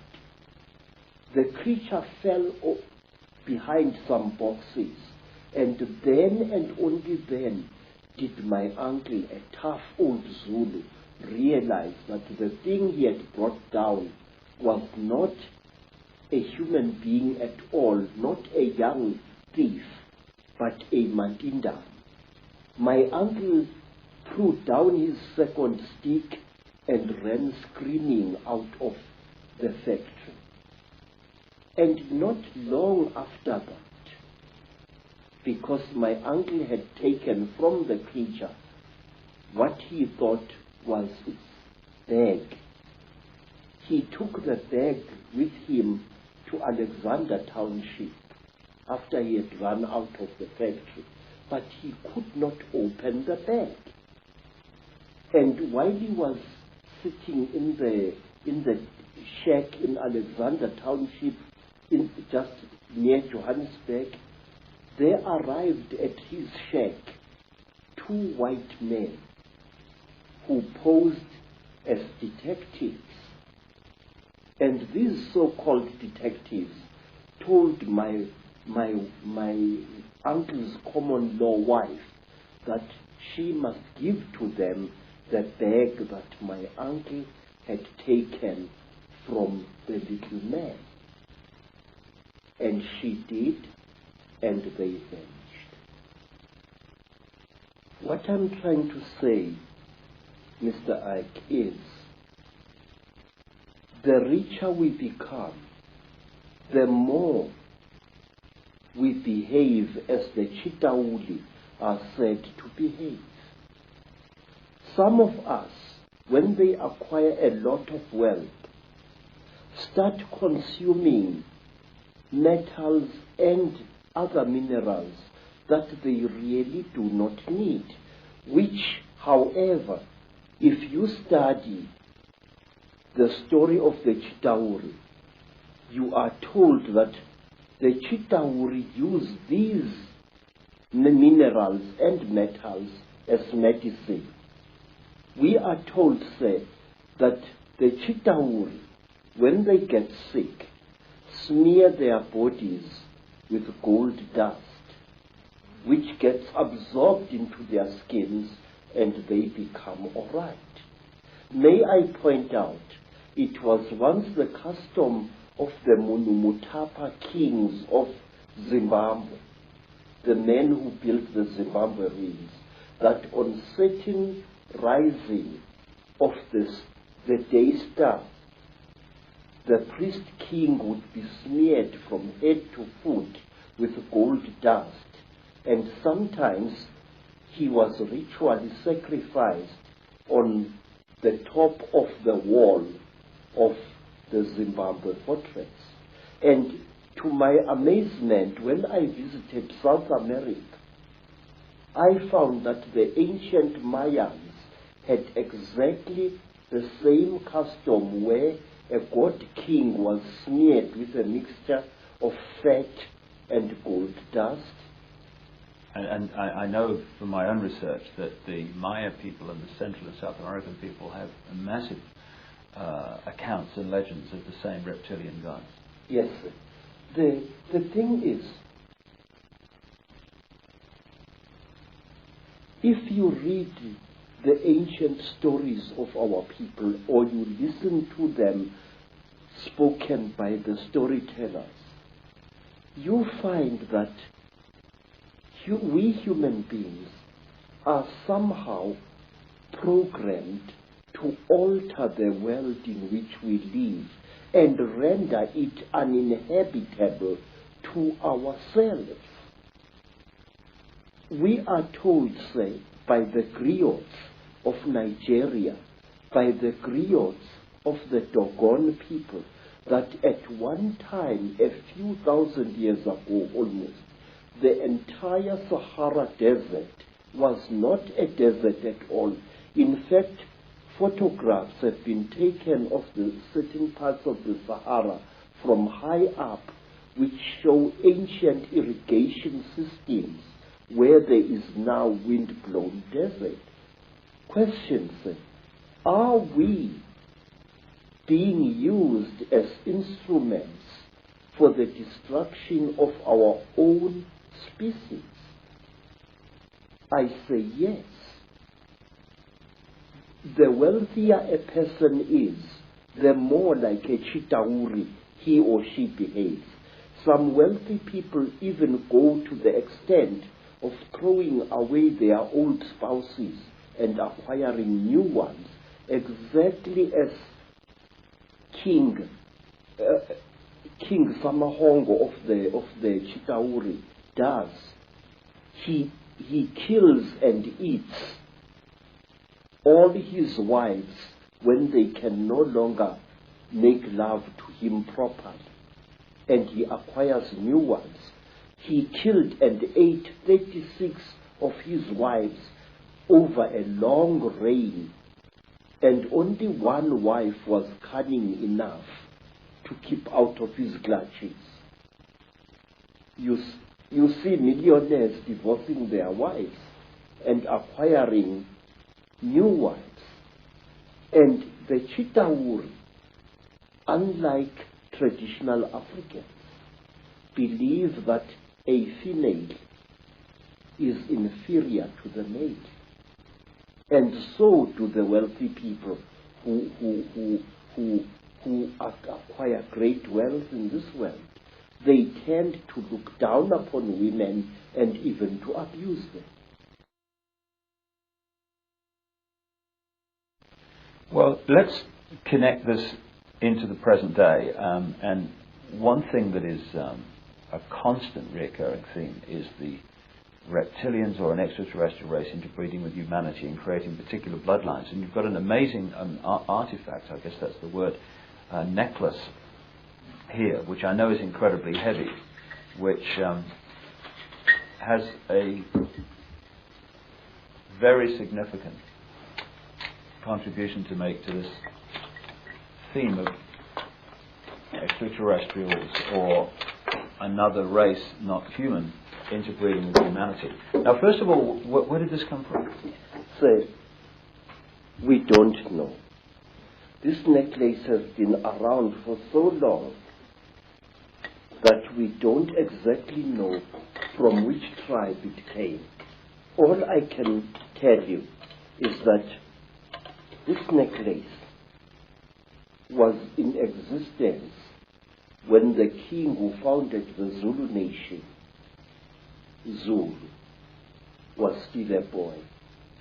It is described in ancient legends centering around this king. It is called Inweba Yezimfihlo, the necklace of the mysteries. It is really a book which tells 12 different stories. And how old do you think it is? How old do you know this history? I don't know, sir. All I do know is that... Hundreds of years? Yes, very old. But it's not as old as the green face that I've just shown you. Oh, the Chitauli. The Chitauli face is said to be over 7,000 years old, this thing here.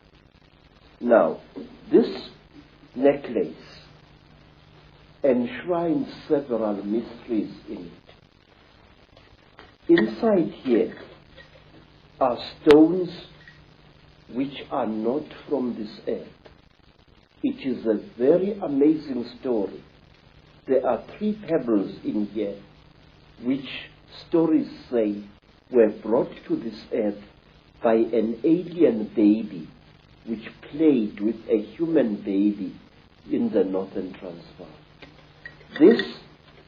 First of all, that looks so much, well, it obviously looks very much like a spacecraft. Yes. This half-molten object here used to be a serpent-like necklace worn by a Mashona chief. He went to investigate something which had landed in the bush and which was killing his people. And he went with his battle axe to attack this object. And the object blew a jet of very terrible fire at the chief. And he became just smoke. And this was all that was left of him. Now, this necklace enshrines one of the oldest and the greatest mysteries in our country. That the god beings which we call by the name Chitauri and which are called Zishwezi or Imanugela in the languages of other tribes throughout Africa. These gods came down to the earth in great vessels made out of gold, and they united with female human beings to create a race of kings and queens on our earth. There isn't a tribe, Mr. Ike, anywhere in Africa. And when you return to South Africa, I will ask you to investigate this very closely. There isn't a tribe anywhere in southern, central, Western and Eastern Africa, which doesn't claim that kingship was a system that was brought down from the sky by gods who either traveled in swings, as the pygmies of Zaire say, or who came down in huge vessels which were shaped like bows, vessels made of gold, vessels bigger than mountains. I wish to share these things with you, sir, as briefly as I can. The Zulu people believed that they originated from space, and their name Zulu does not mean sky, but rather interplanetary space. And the word Zulu also has to do with traveling. For example, if I say to a child, you are getting about, you are moving from village to village lazily, I say, uyazula wena. Now the word Zula, which is used to refer to Zulus, sometimes contemptuously, in Zula, means really a traveler, a voyager, somebody moving from place to place. Where? In the Izu. Now I ask him, how did a land-bound people like the Zulus know that you could travel in space? We are Zula, Ezulwini. You can travel in the great place of traveling. For that matter, Zulu people knew that the earth was a sphere and that it was the sun that was still in space and the various planets orbited around it. I will show you on the other necklace of knowledge. And when a Zulu refers to the earth, he says, Umhlaba jikelele. Now, the word jikelele implies a spherical or a hemispherical object. But a Musutu or a Mutswana from Lesotho or from Botswana will refer to the world as Lefatshe, which means that which is down here. And he will say, when he refers to the earth's shape, Lefatshe ka Bophara. Now this word ka Bophara means the earth in its width.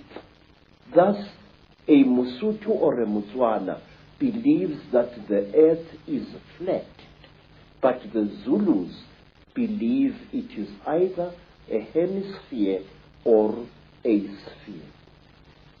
The Zulu people were the first people to know something that is now attributed to Albert Einstein, namely that space and time are one and the same thing.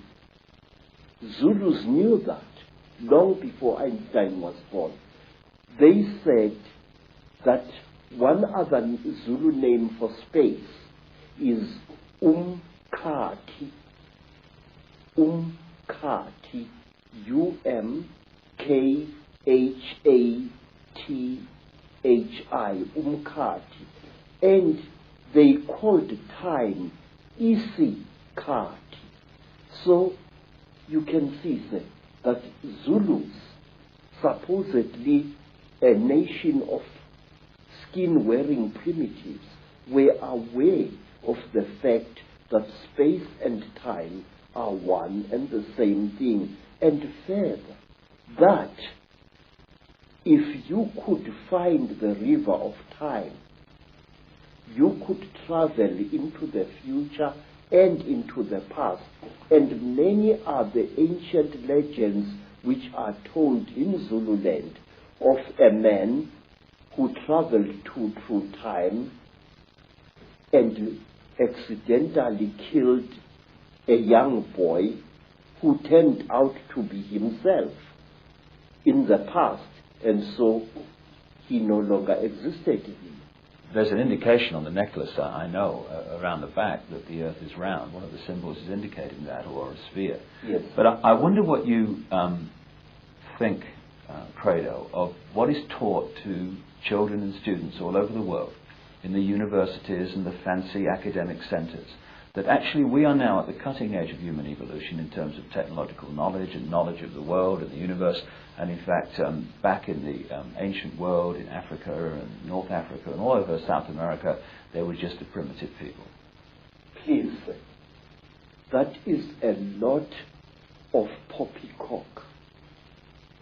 In fact, in my long investigation into our past, I can tell you proudly that our ancestors were 20 times cleverer than we are. What I feel and what I think is that in the past, human beings were cleverer than we are today, and that human beings knew more than we know now. We are not progressing, Mr. I. We are simply rediscovering things that were known by better men and better women than we are thousands of years ago. I wish to offer you proof of this, some of it at least. Say, there are things that I have found in my travel through the world, things that prove to me that our ancestors were highly advanced in chemistry. Our ancestors had become so clever that they could take science and reduce it to such a simple level that they were able to help hundreds of starving human beings after some traumatic happening in the past. Let's concentrate on some of the images on the necklace and the symbols, because that leaves no doubt that a lot of knowledge has been around for a very much longer time than we are ever told. First of all, on the hand, I'm seeing the eye. Now, the all-seeing eye and the symbol of the eye is one the Illuminati use all the time. And it's one, of course, that was a very big symbol of ancient Egypt, the Eye of Ra and what have you. Why is that eye there on that hand? That represents the terrible eye of the Chitauli, the eye which sees everything, the eye which knows everything. It is said that when a Chitauli dies, he passes his third eye onto his next of kin. And to the Chitauli, an eye is a very, very powerful symbol. This is the eye of the Chitauli. But there is more to this thing. Here there is a hole that goes right through the copper. Now, if you put water in that hole, you end up with a simple magnifying microscope, and you can see gems through that water. The magnification is amazing. The great symbol is pointed out again and again on the dollar bill, which is on the reverse of the Great Seal of the United States, yes, put on there by the Illuminati, a president called Franklin Delano Roosevelt, is the all-seeing eye. And so is it your understanding that the all-seeing eye, when it's used by the Illuminati, represents this third eye of the Chetahuli? Yes, I do. I really am sure of this. Why? Because in Africa, even ordinary human eyes are regarded as very powerful devices of magic. If an African shows you respect, he mustn't stare at you, but he must stare at a point beyond one of your shoulders. Now, we call this hlonipa, which means deny me your eyes. We believe that when emotionally roused, an ordinary human being can inflict great damage on another human being by the unseen fires that emanate from one's eyes. We believe that a Zulu warrior must never allow his dying enemy to look at him. For example, when a Zulu was killing an enemy, he used to cover that enemy's face with his shield to prevent the enemy looking upon him with his eyes and putting a curse upon him.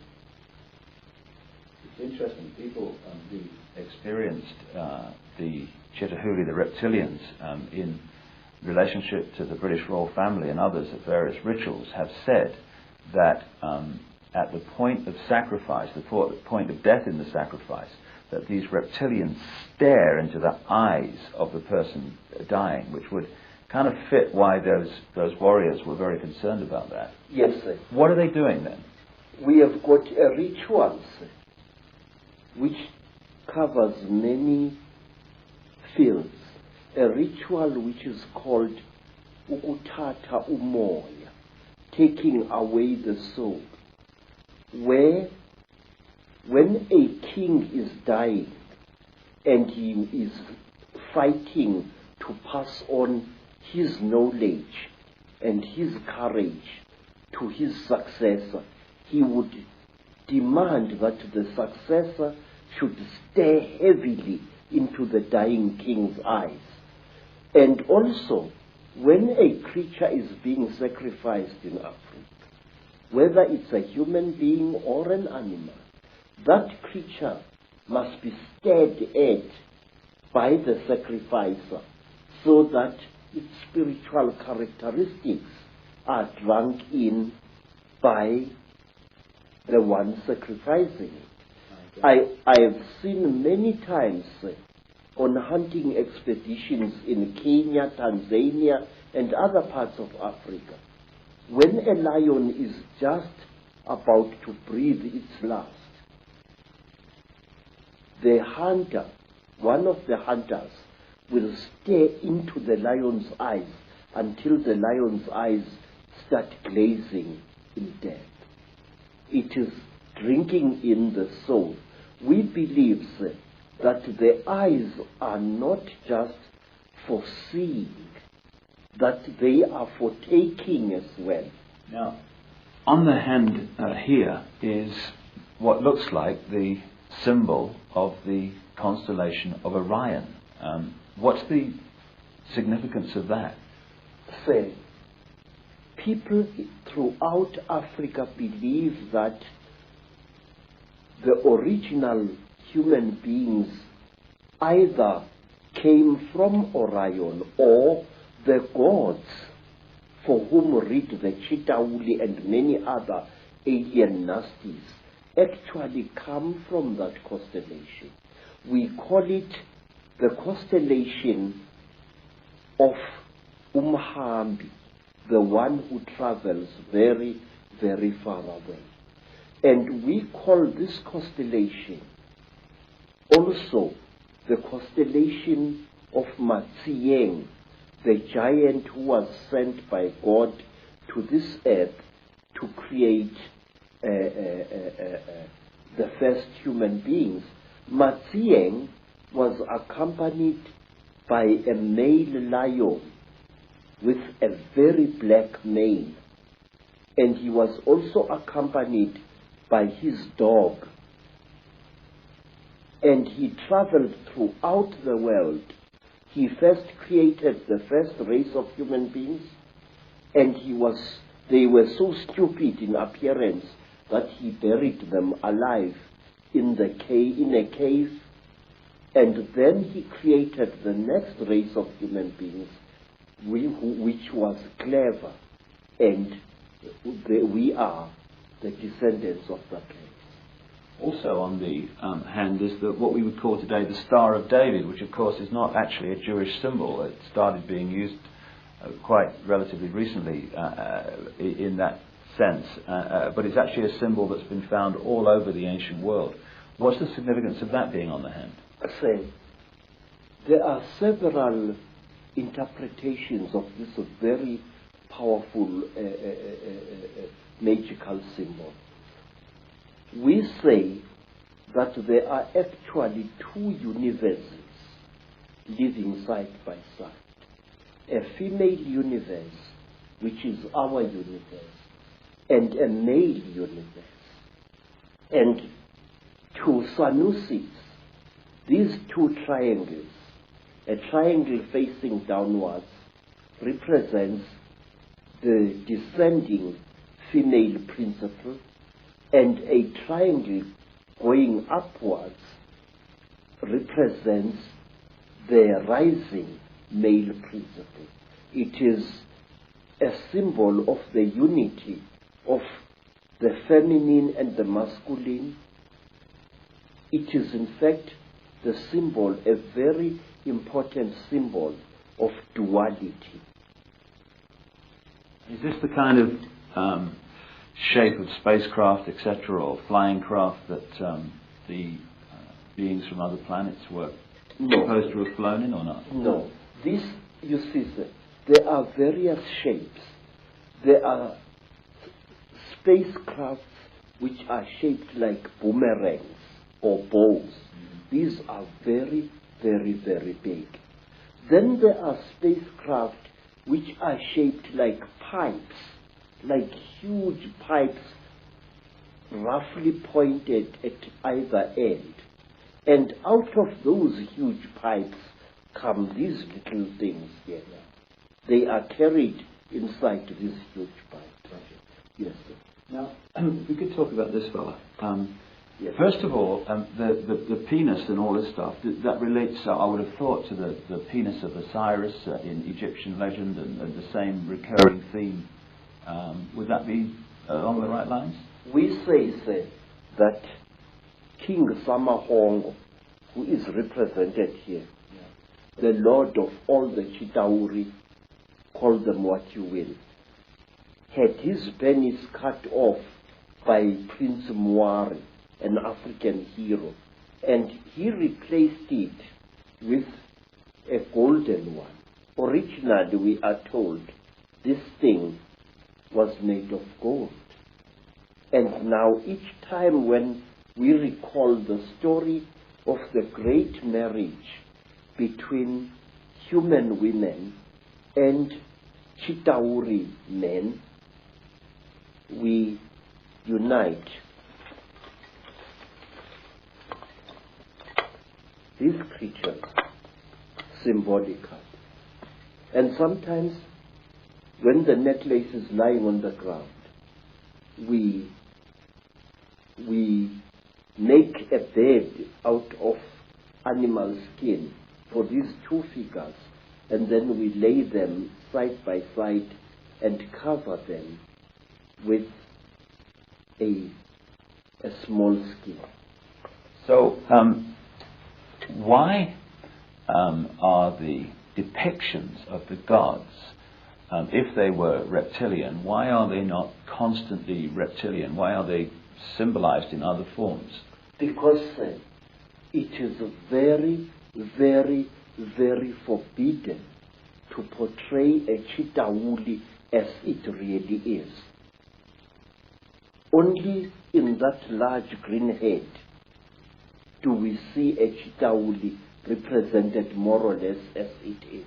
But this was dictated by the Chitauli from Yes, the start, was it? Yes. All along. It was, you are not allowed to represent the sons of the python as they really are. Then you are really in trouble. If you want to talk about the Chitauli, you must either play with shadows, you must place an image of a Chitauli against a light and project its shadow onto the wall. So you've got a fish, I know, on the necklace as well, and the fish are scaled. Is this anything to do with the symbolic representation of the Chitahuli in a way that they couldn't do it openly? Yes. There is a particular Chitauli who is called Wowane by our people. Wowane was one of the few good Chitauli, because there are also some good people amongst them. And Wowane had a brother called Mpangu. According to one of the great stories, there erupted a terrible war on the red world where human beings had originally been created. And this war was between men and women. Yes. And in this world, men and women nearly decimated each other. But they were rescued by the Earth Mother, who sent a great Nkanyamba, that is, a great dragon, to come out of the sky to take them into its stomach and to bring them down to, not to our earth, to a beautiful watery world near the star of the red dog, Injebomvu, which the white people call Sirius, the star of anger. There, the human beings were settled, but human beings started eating creatures which they found in the sea, which they thought were fishes, but which were really human beings. Human beings, we are told, started eating the Chitahuli who lived in the sea, according to one story. And the Chitahuli fought back against human beings. They attacked them with tornadoes, they attacked them with tidal waves, and the human race was nearly wiped out. And then two brothers,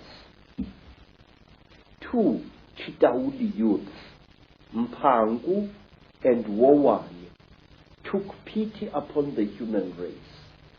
And they went into the sky and looked for a great egg. And they hollowed out this egg, emptied its contents out, and brought the egg to that world and loaded the surviving human beings and brought them to our world here. We say that Wowane gave us the power of kingship. He brought it out of the sky. And if you notice, in many parts of Africa, ancient kings used to wear a wooden helmet with golden horns. It was true in West Africa, and it was true also in Southern Africa in the great Mutwa Empire. The horns representing the Chitahuli. Yes, the power of the Chitahuli. Because to a Chitahuli, horns are not just for goring other Chitahuli as oxen gore each other. No.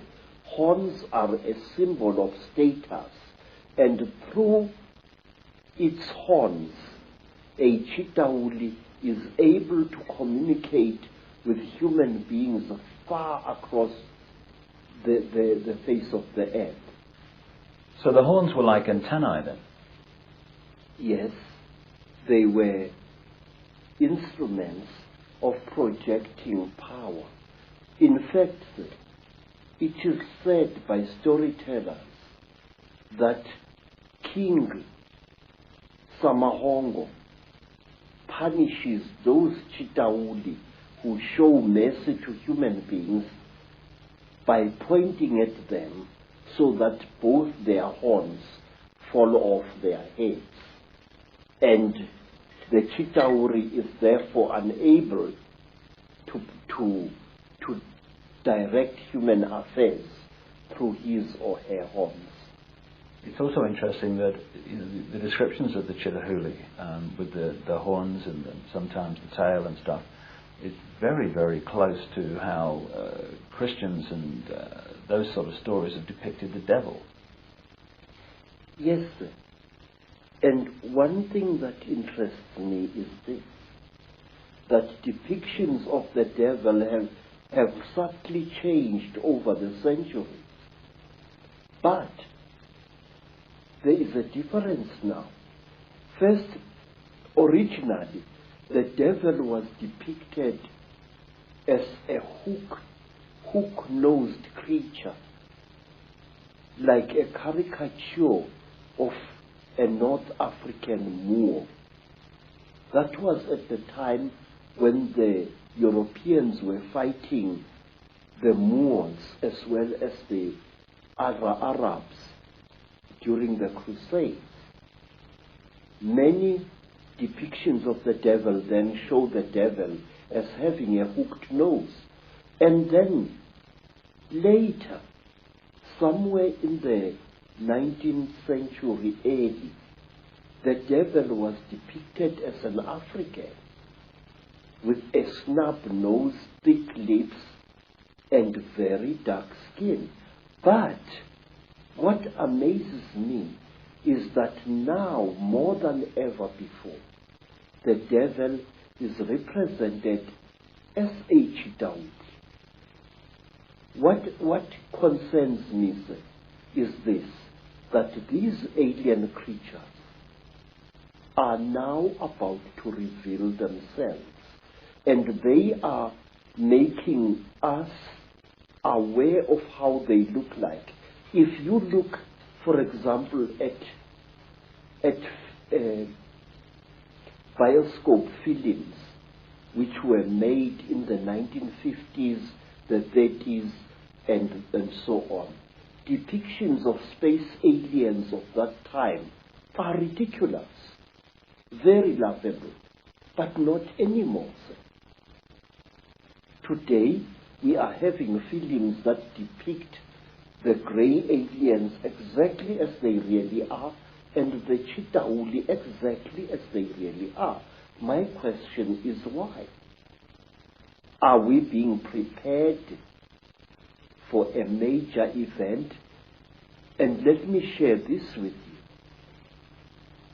The group of American people who came to visit me a week or so ago and who left a rather unveiled threat about me shutting up or else my wife will die, who warned me about a certain creature called Eleazar or Melchizedek, that this creature is watching me. These people said this, that on Lake Titicaca there is a hidden beam of light coming from the sky onto the surface of that South American lake, and that on the 9th of September 1999, something very interesting is going to happen at Titicaca. Now, I'm interested to know what this is. Well, I know from my own travels to that area that there are endless sightings of craft and beings in that area. I've been there twice myself, and I do think, from my own research, Credo, that we are being prepared for these beings to openly be seen. And being prepared this way, sir, when we do see the nasties, we are not going to react to them with the fear that we would otherwise have reacted. Because now what game is someone playing?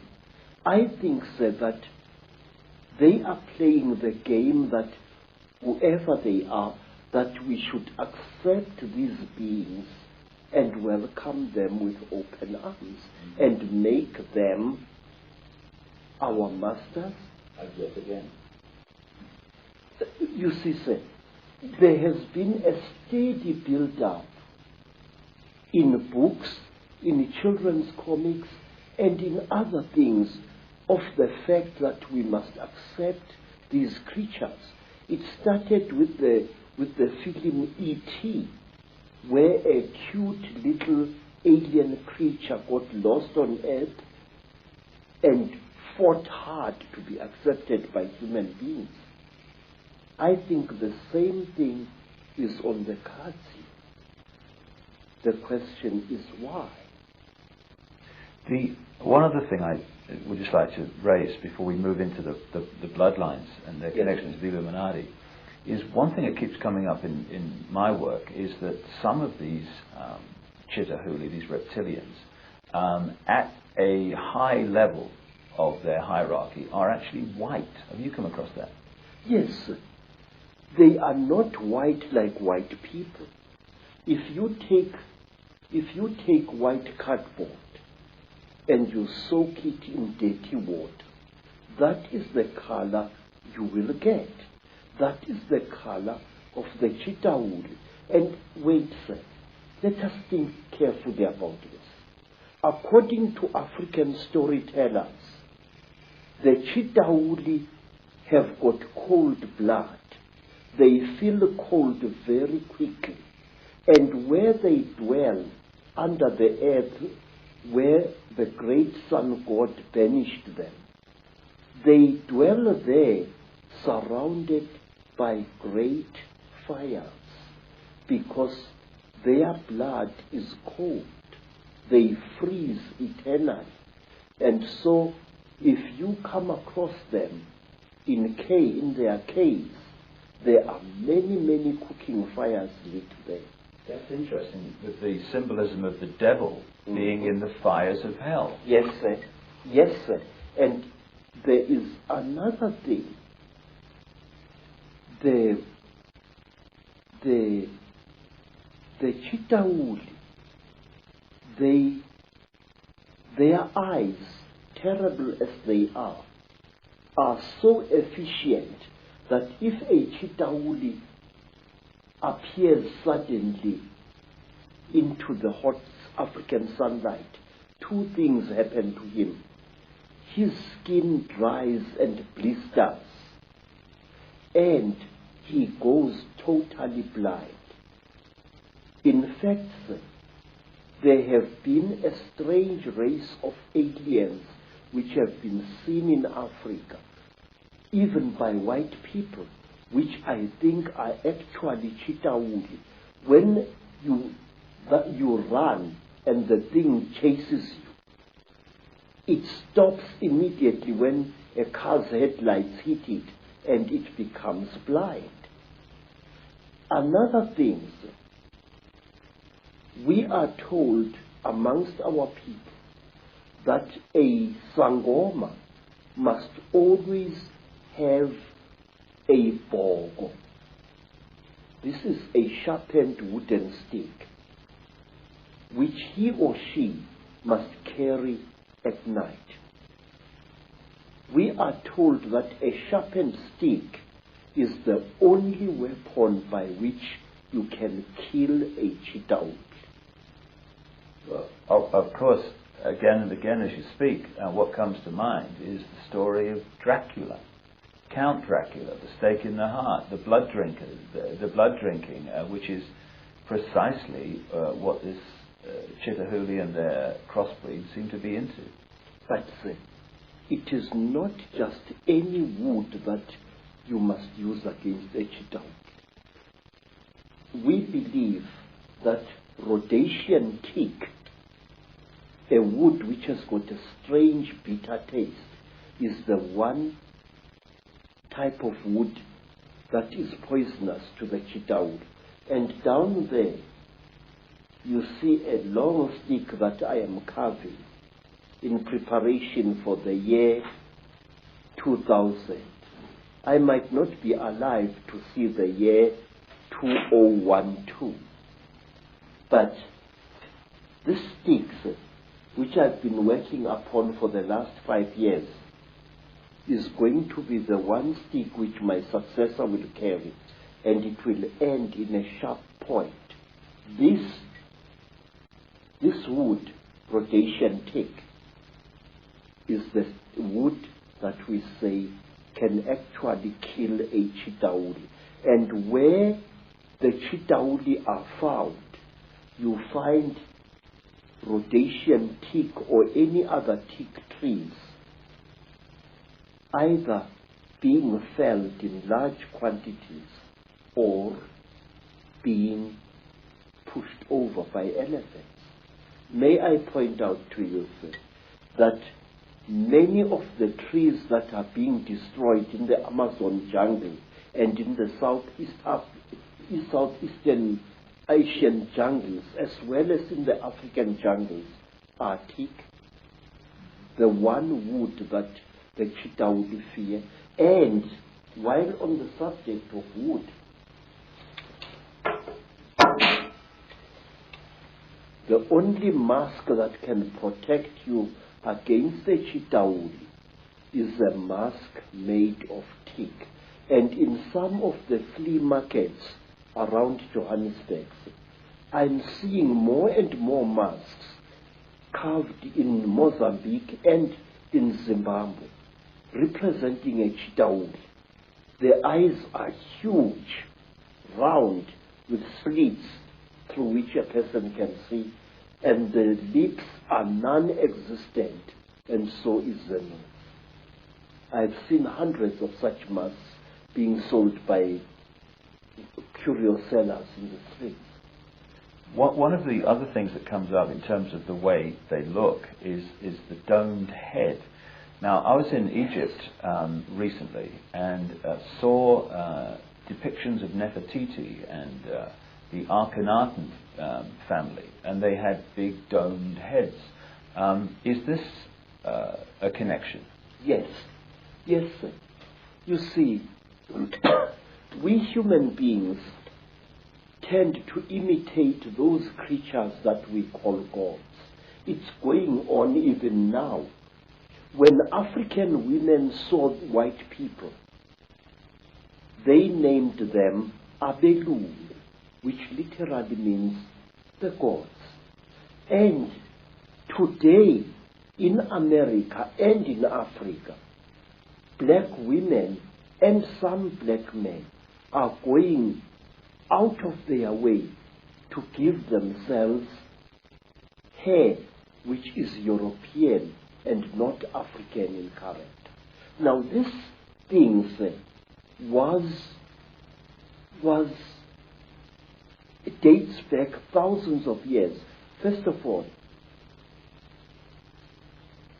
the one race of the Chitauri, the ones that are called Nomo or Nomo by the Dogoni people, are depicted as having beard-like growths of the same type that look like the beards of Egyptian pharaohs.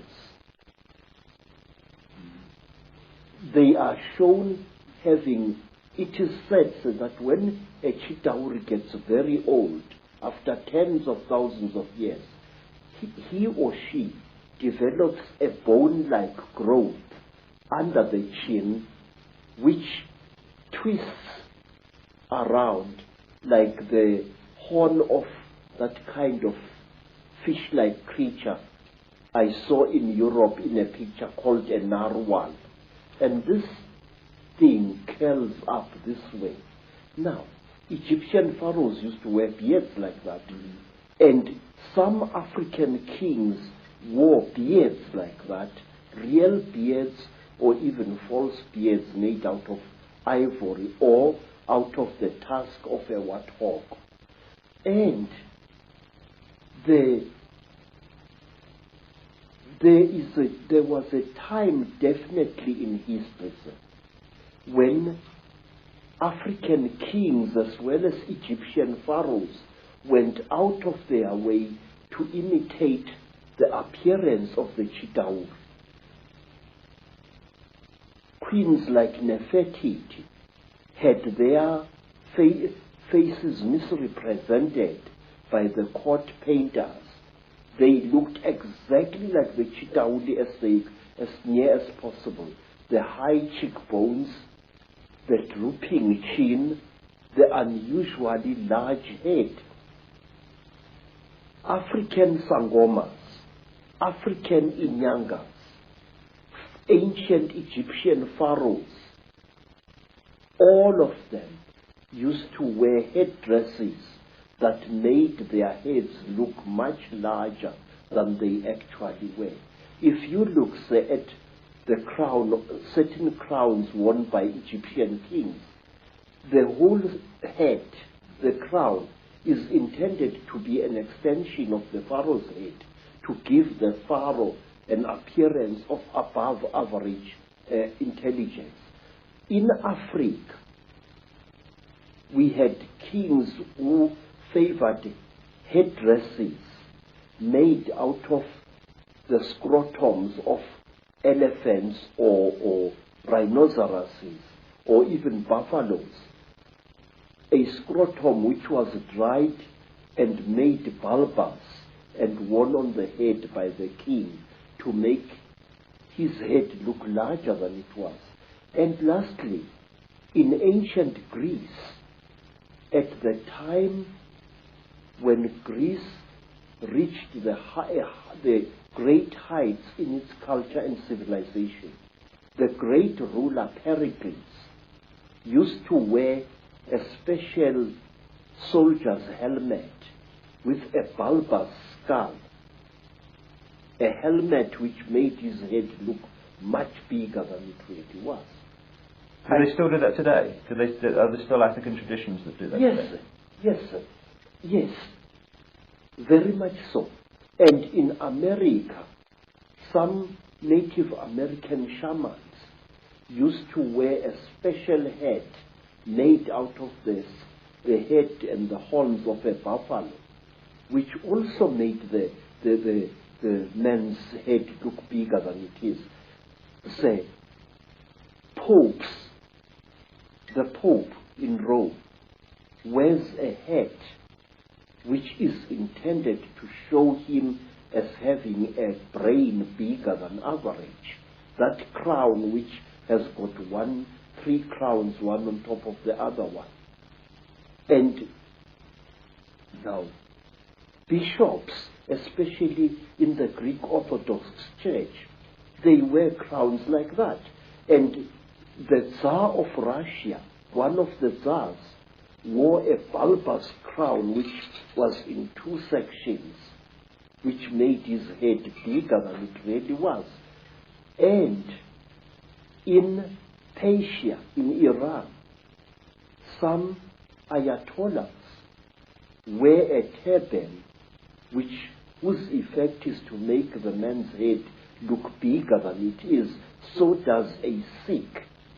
And so, for that matter, to the ancient priests of Israel, they also wore an iron-shaped headdress, whose impression was to give him a far and above size head. Aren't there also traditions in which they manipulate children's heads as they're growing so that they become more stone-like? Yeah. During my travels in Africa, sir, I came across an amazing people whom you must visit. They are called the Mangbetu people, and they live near Lake Rudolph in Central Africa. They are a beautiful, aristocratic people. And what they don't know about the universe is just not worth knowing. The Mangbetu people believe that an elongated skull with a flattened forehead pleases the gods. They flatten the skulls of their children, causing constant headaches to the child even when the child has grown into adulthood. And I asked a beautiful Mangbetu woman, "Madam, why do you torture your children this way?" The woman, the wife of a senior chief, said to me, "Look, the gods want us to be like this. The story that you're telling, Credo, from the African perspective, is it in effect the same story as told in the tens of thousands of clay tablets found in what we now call Iraq, who've become known as the Sumerian tablets, that talk about a race of gods called the Anunnaki, who came in and brought knowledge, ruled the people, and interbred them? Yes. Do you say, therefore, that the Anunnaki in those stories that have increasingly, of course, been translated in a number of books, they were reptilian, you say?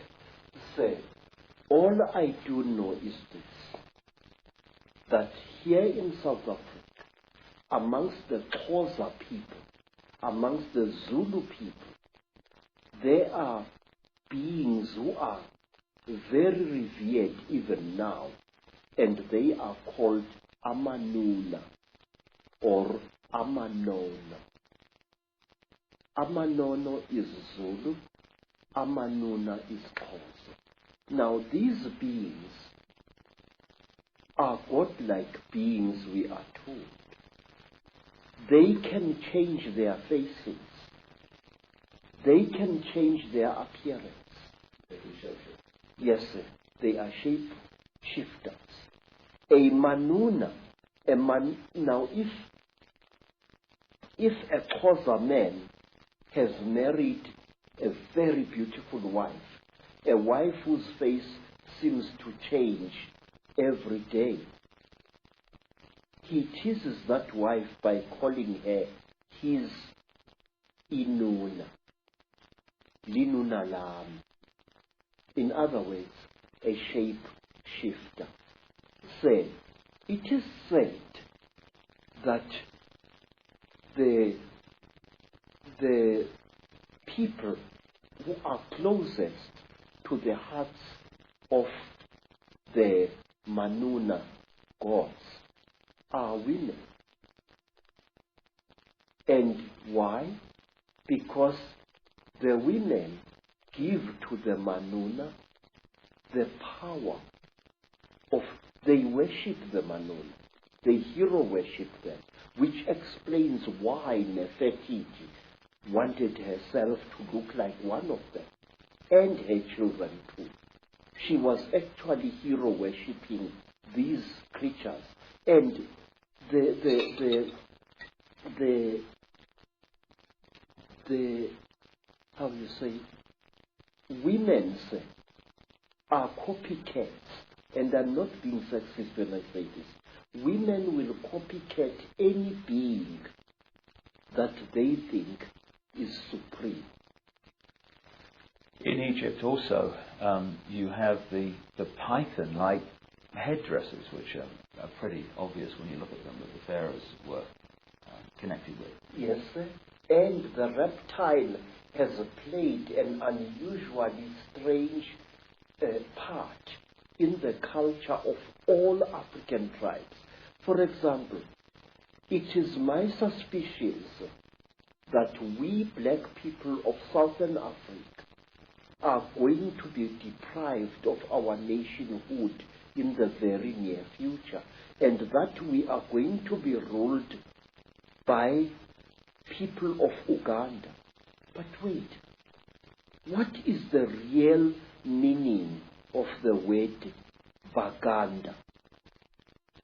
Baganda. And what is the creature that you see depicted on the walls of houses and on the roofs of houses of some of the greatest empires in Africa? It is the python. There was a golden python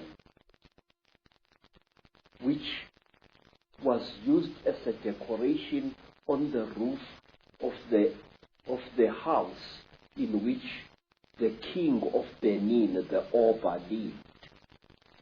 Zulu people revere the mamba, a very terrible snake.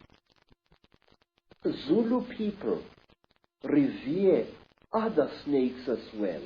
And in Venda, in the northern Transvaal, the Venda people regard the snake as well as the crocodile as sacred. And they, even today, their girls dance at initiation, a long, rather sinuous dance representing the movements of a python. And they call that dance the Domba dance. And Domba is the ancient name for a female python. Well, wherever you look, all over the world, whether it's the Maya of Central America, you look at South America, Africa, anywhere, the symbolism of the snake, the crocodile, the representation of the reptilian is there. You go into Europe, and the Illuminati created cathedrals like Notre Dame in Paris. You've got the stately homes of the aristocracy, etc., with the gargoyles, the reptilian figures. It's been in our face, but we just somehow have had a blind spot to see it. We human beings have idolized the reptile since the very supposed birth of our history. Go even further, much further. What was the creature which was honored by the ancient Greeks in their Delphic oracle? The python. What is the creature that stands next to the figures of the goddess Athena? The python. No matter where you look, go to China, where I once went.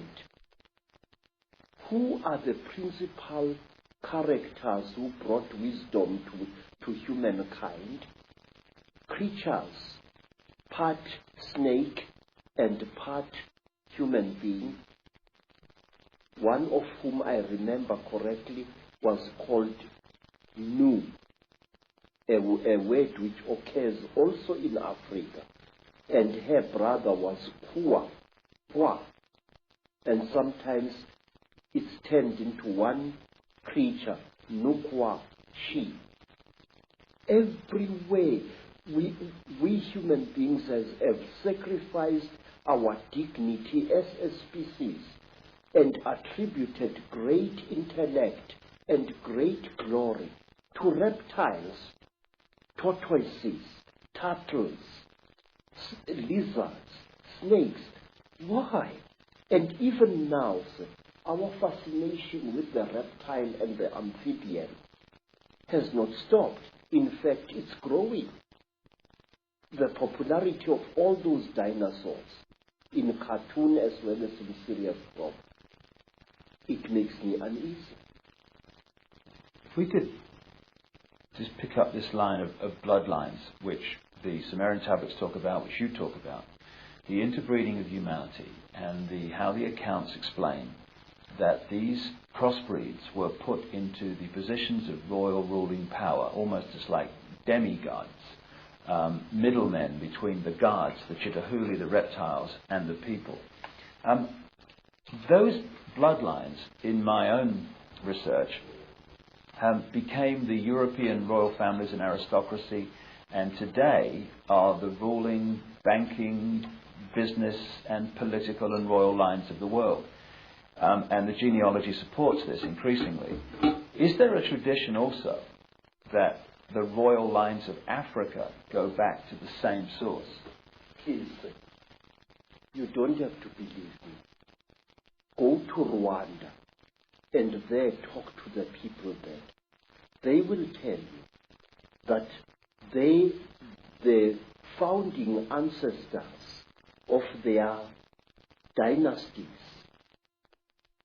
with the first kings who came from the sky, and they were called Imanugela, the ascending ones. Say, many African tribes believe that when the gods came down from the sky, they found human beings very, very stupid. And the human beings could not come before the gods in order to be taught. So what the gods did, and this is a story that you also find amongst the Dogoni people in West Africa. Because the human beings were afraid of approaching these reptile gods. The reptile gods cold-bloodedly slaughtered one of their number and shed out its flesh with a specially gathered crowd of human beings. And these human beings then became the ancestors of our first great kings. Now say, African kings jealously guarded their blood.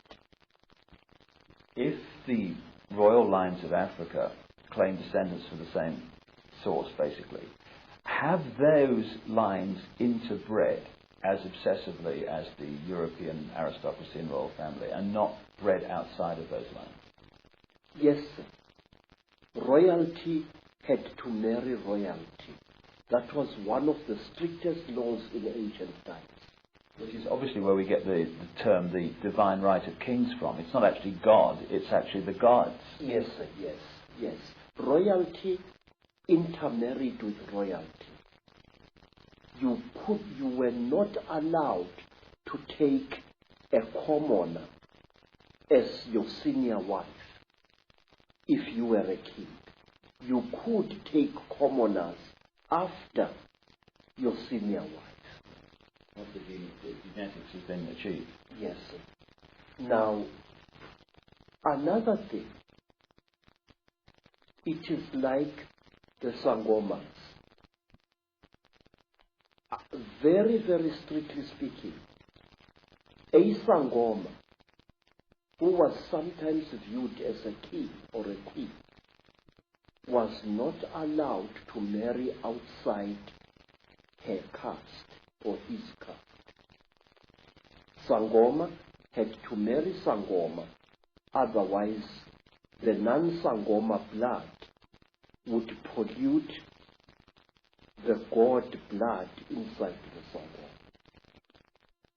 The lady that I've quoted in my books, Kathy O'Brien, who wrote her own book, Transformation of America, about being a mind-controlled slave of the American elite, she talks in there about seeing George Bush as president and vice president shapeshift into a reptile.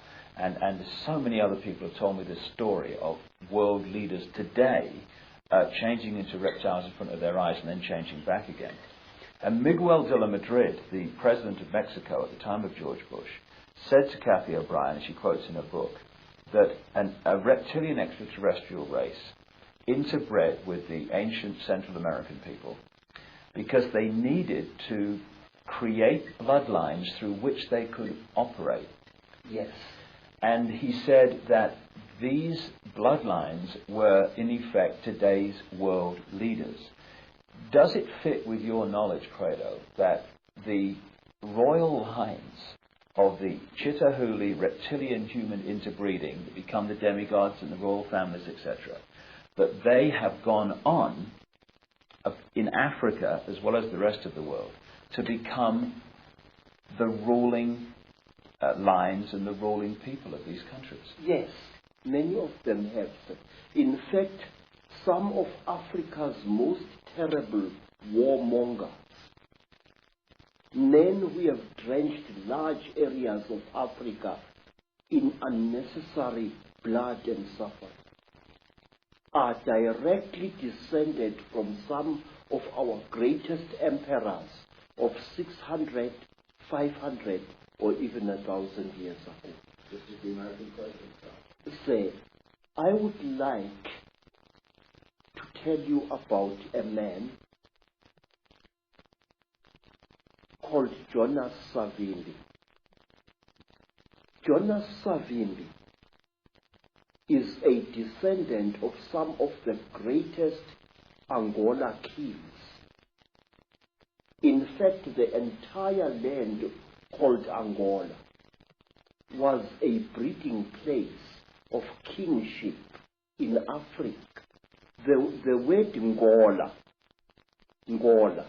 means a king, And Angola means land of many kings. I must say, the way that the evidence that I'm uncovering is going, and it's going there very fast, and it syncs so much with what you're saying, is that a race from the stars, a reptilian race, interbred with humanity, they created crossbreed bloodlines, which became the middlemen, the demigods, the royal kings and lines and ruling power in the ancient world, and through interbreeding have become the presidents, the ruling people at the top of the power structures of banking, of politics, of the military, of all areas of our lives, of business, all of it. Is that the way that you have seen it yourself? Yes, sir. You know, Mr. Ike, I wish for one moment I could contradict you. But for the last 40 years, I have observed an extremely disconcerting phenomenon in South Africa and in other parts of Africa as well. And this is the phenomenon. You find a rising black leader, a real leader amongst men, a ferocious activist for the rights of his people. This man starts something, whether it's a revolution or whatever, he starts it. And you look at his ancestry, because in Africa we look very closely at a man's ancestry. And you find that this man is nothing. Although he is doing such great deeds, he is actually a descendant of very peasant people. And you are worried. And all of a sudden, this black man will come to a sudden violent end, and a person who is totally new will take his place.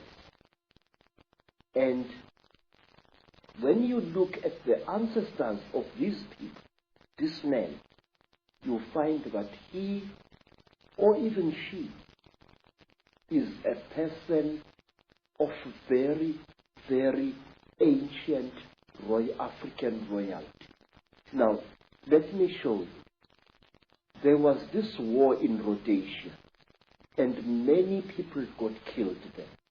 And there was a very fierce and dedicated general. His name was Tongogara. And Tongogara fought in Rhodesia. And just when victory was won, Tongogara was killed in a terrific explosion. Somebody put a bomb thing in his car and killed him very badly. But wait, Tongogara had been a descendant of a blacksmith. His surname, Tongo Gara, means powerful hammer. Now, who replaced Tongogara? A man called Robert Mugabe. Now, you can't get more royal than that. Mugabe is descended from ancient Mashona kings, and what is more, he knows it. Always, a leader is removed, and when the power really comes,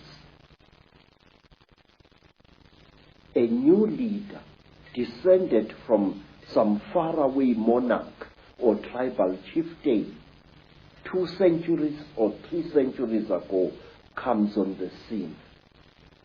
Again and again there seems to be this particular force which elevates its descendants over ordinary human beings. I can give you hundreds of cases of this. Now say, talk about a tradition of shape shifting. African kings, even now, and even ordinary tribal chieftains, especially in times of crisis, often spread the story through the land that they are able to change shape at will. There was a time when the South African government created the various Bantu homelands, and these homelands were ruled by those tribal chiefs who were agreeable to the apartheid system. Now, some of these chiefs were very unpopular with the people on the ground, and so to build a charisma around themselves, these chiefs used to tell people that they are capable of changing shape at will. It was spoken about a certain African chief in the Transkei who became one of the first rulers of one of several black homelands there, that one day his enemies were looking for him to assassinate him, and when they broke into his house, they found a huge lion sitting on the floor, and this lion growled at them. And because of that story, because even today word of mouth is a very powerful media of communication in black communities, all enemies of that particular chief left him well alone because they feared his shape-changing powers. The final question on this particular video, Credo, because we've got a lot more to say on others. Why is it that if the Chitahuli are all around us, which I certainly feel they are, and they're operating certain bloodlines, now some people see them shapeshift. That's absolutely without doubt. I mean, so many people I've met all over the world have seen it. Into reptiles and then back again, the George Bushes, the Henry Kissingers, these key people. Why don't most people see it? First of all, I have said to you, Mr. Ike, that we human beings have got a blind spot in our brains, and this is what the Chitauli and other alien nasty boys are exploiting. Look, sir, if we are a crowd and we are standing on a city street, we will see a man suddenly grow an extra arm. And many of us will see that, but will refuse to accept what they see. I have seen, sir, people going through severe trauma in train accidents, in car accidents, but they refuse to accept what they went through. I have seen women who have been raped several times, ferociously refusing to admit what they underwent. I've seen it many times. And these alien creatures know our weakness. They know that very often we human beings tend to censor what we see. If you are an educated professor and you see a spook, your educated mind will refuse to accept what it is seen. You will reject it and throw it to the back burner of your brain, and it will stay there. Hundreds of us see very strange things every day, but we refuse to accept what we see. Say, one of the things that a trainee Sangoma has got to learn, it is the ability to see. If I am standing here and looking at that bush over there, and I see something odd there, I must know what I've seen. But wait, sir, there is something else. Something very, very, very, very important, which I and many other thinkers in Africa have found. Mr. Ike, whenever you talk about such things, people call you paranoid. Mm-hmm. But no, you are really more sane than they really are. Say, there are certain vaccination things that are done to our children which rob them of the ability of seeing spiritual entities. Believe me, I can prove this. In Zululand, we were sometimes called before our chiefs, our Inkos, and we were told that there is a great smallpox coming to the land and that all children must be vaccinated. Do you know that my mother's father, my grandfather, used to dodge that? He said that the white man's mjovo, the white man's vaccination, makes you blind. And if you are to look after my cattle, you must not go to the trading store to get your vaccination. But wait, the school inspectors used to come into the land and check each child for signs of vaccination or lack of it. Now, do you know what we used to do, Mr. David? Our grandmothers used to give us great pain in order to save our spiritual eyes. They used to heat grains of maize, and then they would heat this grain of maize, and using a piece of wood as tweezers, place it firmly against the skin of the child.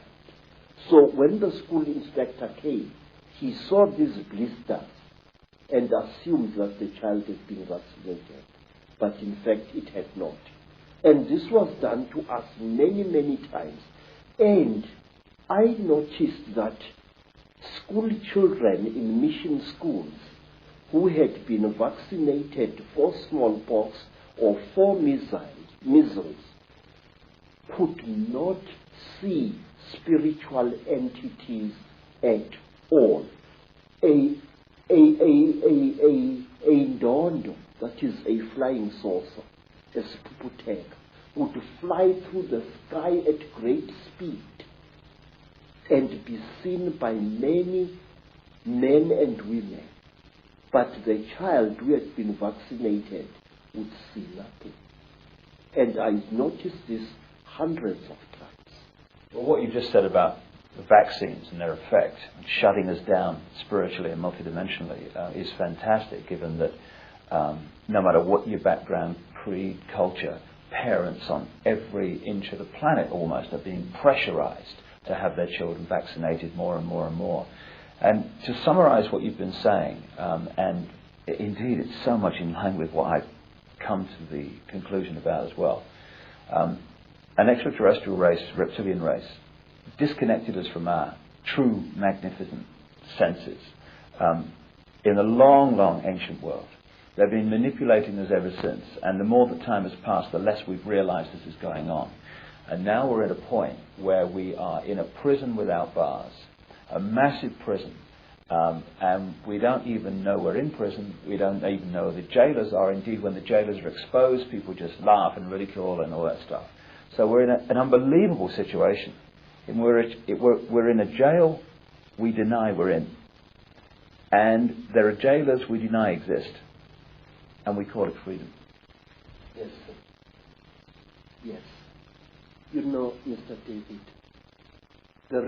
one of the reasons why I've joined forces with you is because I have serious reason to believe, and I will repeat these words until somebody shuts my mouth in death, I have serious reason to believe that on this planet things are coming to a head, and our invisible jailers are going to fight tooth and nail to prevent this. Say, our people say that the blackest night often heralds the brightest dawn.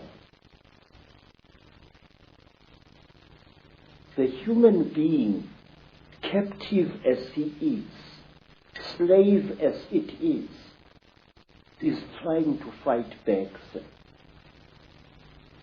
And this is where the crunch is going to come. I believe that we are not far away from the bloodiest crunch in the world. And I will tell you, my visions tell me that we are going to be struck with the most terrible sword of all, the sword of money. Something is going to be done to money which will bring us all to the level of beggars. And do you know why, sir? Let me tell you. I used to work for big game hunters in Kenya. And one of them was an Italian gentleman. This Italian gentleman was such a powerful hunter, a white hunter. He used to shoot 2 bull elephants a day in Kenya, and he used to celebrate the shooting with a huge bottle. He called it a magnum of wine. I remember him pouring some of the wine onto the heads of the dead elephants. And then, one day we went with this man to the land now called Rwanda, which used to be called Rwanda-Urundi. We went up the mountain, and there, accompanied by pygmies, he shot a gorilla, a huge ngangi with silver fur all along its back. And the great beast died so bravely that this Italian hunter started weeping like a woman. He fired us, told us that the job is finished, and he never hunted again. Said, what I'm trying to tell you is this, that something inside us human beings is beginning to fight back against the Chitauri. Something inside us human beings is beginning to say no. And the Chitauri are going to drag us all right into hell itself in order to restore their power over us. Let me show you. Who would have thought in the 1950s, during the time of the Cold War, when everybody was expecting a bloody Third World War between Stalinist Russia and the Western nations, when British, American, and even Russian nuclear bombs were exploding all over the place, who would have thought that a few decades after that, there would come a time when a group of young men and women, the people of Greenpeace, would sail their ship, the Greenpeace Warrior, into a nuclear zone to prevent the French from testing one more atomic bomb. This tells us that something inside the human soul is fighting back. 40 years ago, it was once a very glamorous thing to kill animals. Today, a big game hunter like my Italian friend would never dare show himself in some hotels. He would be spat at and he would be beaten up by people, because the hero of yesterday, the Bwana Banduki, the gun Bwana of 40 years ago, is today a murderer. Now, things are coming to a crunch. 40 years ago, nobody cared a damn about the environment. People did not even know that there existed such a thing as an environment or a food chain. Today, there are people who would rather lose their lives than not save a buck which is drowning in a river. A God is being born inside us, all of us. But herein lies the danger. We must be aware of the Chitauri. They are real entities. They leave scars on human bodies. They kill people. They are murdering South Africa even as we are talking now. Every word you and I are speaking now is spoken too late, Mr. David. AIDS is rampaging through our communities. And I have found a new disease in Mutwa, which nobody is talking about even. It is 20 times more vicious than AIDS. It is called Ebola. Oh my God. And we must please be aware. Let nobody laugh when we talk about conspiracy theories. But there is one thing, sir, that I beg that you and others like you should discard. Una momento, as they say in South America. Stop calling the conspiracy a theory, sir. Theories do not kill people, Mr. David. Theories do not murder innocent children. Theories do not put multiple murderers of Kabila's stripe into power in countries. Absolutely. Theories are just ideas floating in the air. The conspiracy is real. It is there and it kills. The staggeringly intelligent, the staggeringly wise, and the staggeringly knowledgeable Credo Mutwa. And his knowledge the world needs to know. Not only is Credo a man who has gathered this enormous knowledge together, he's a man with the courage and the foresight and the wisdom to know that the world needs to hear this, even though most of the world, particularly those who run the world, don't want anyone to hear this. But if we're going to be free, and we are, then we need to know all there is to know, and not just that which the few want us to think is the world, when a very different world is unfolding all around us every day. In the next video, we're going to be taking the story on with Credo and showing how these reptilian bloodlines and this Chitauri, this reptilian group, expanded their power across the world, took over Africa and other great continents, and today are the ruling elite that controls planet Earth. And by knowing that, and by knowing how it's done and how it works, we can take control and power back into our lives from those who have controlled us and this planet for thousands of years. It's a great time to be alive. From Africa for now. Thank you, and thanks for listening to A Remarkable Man.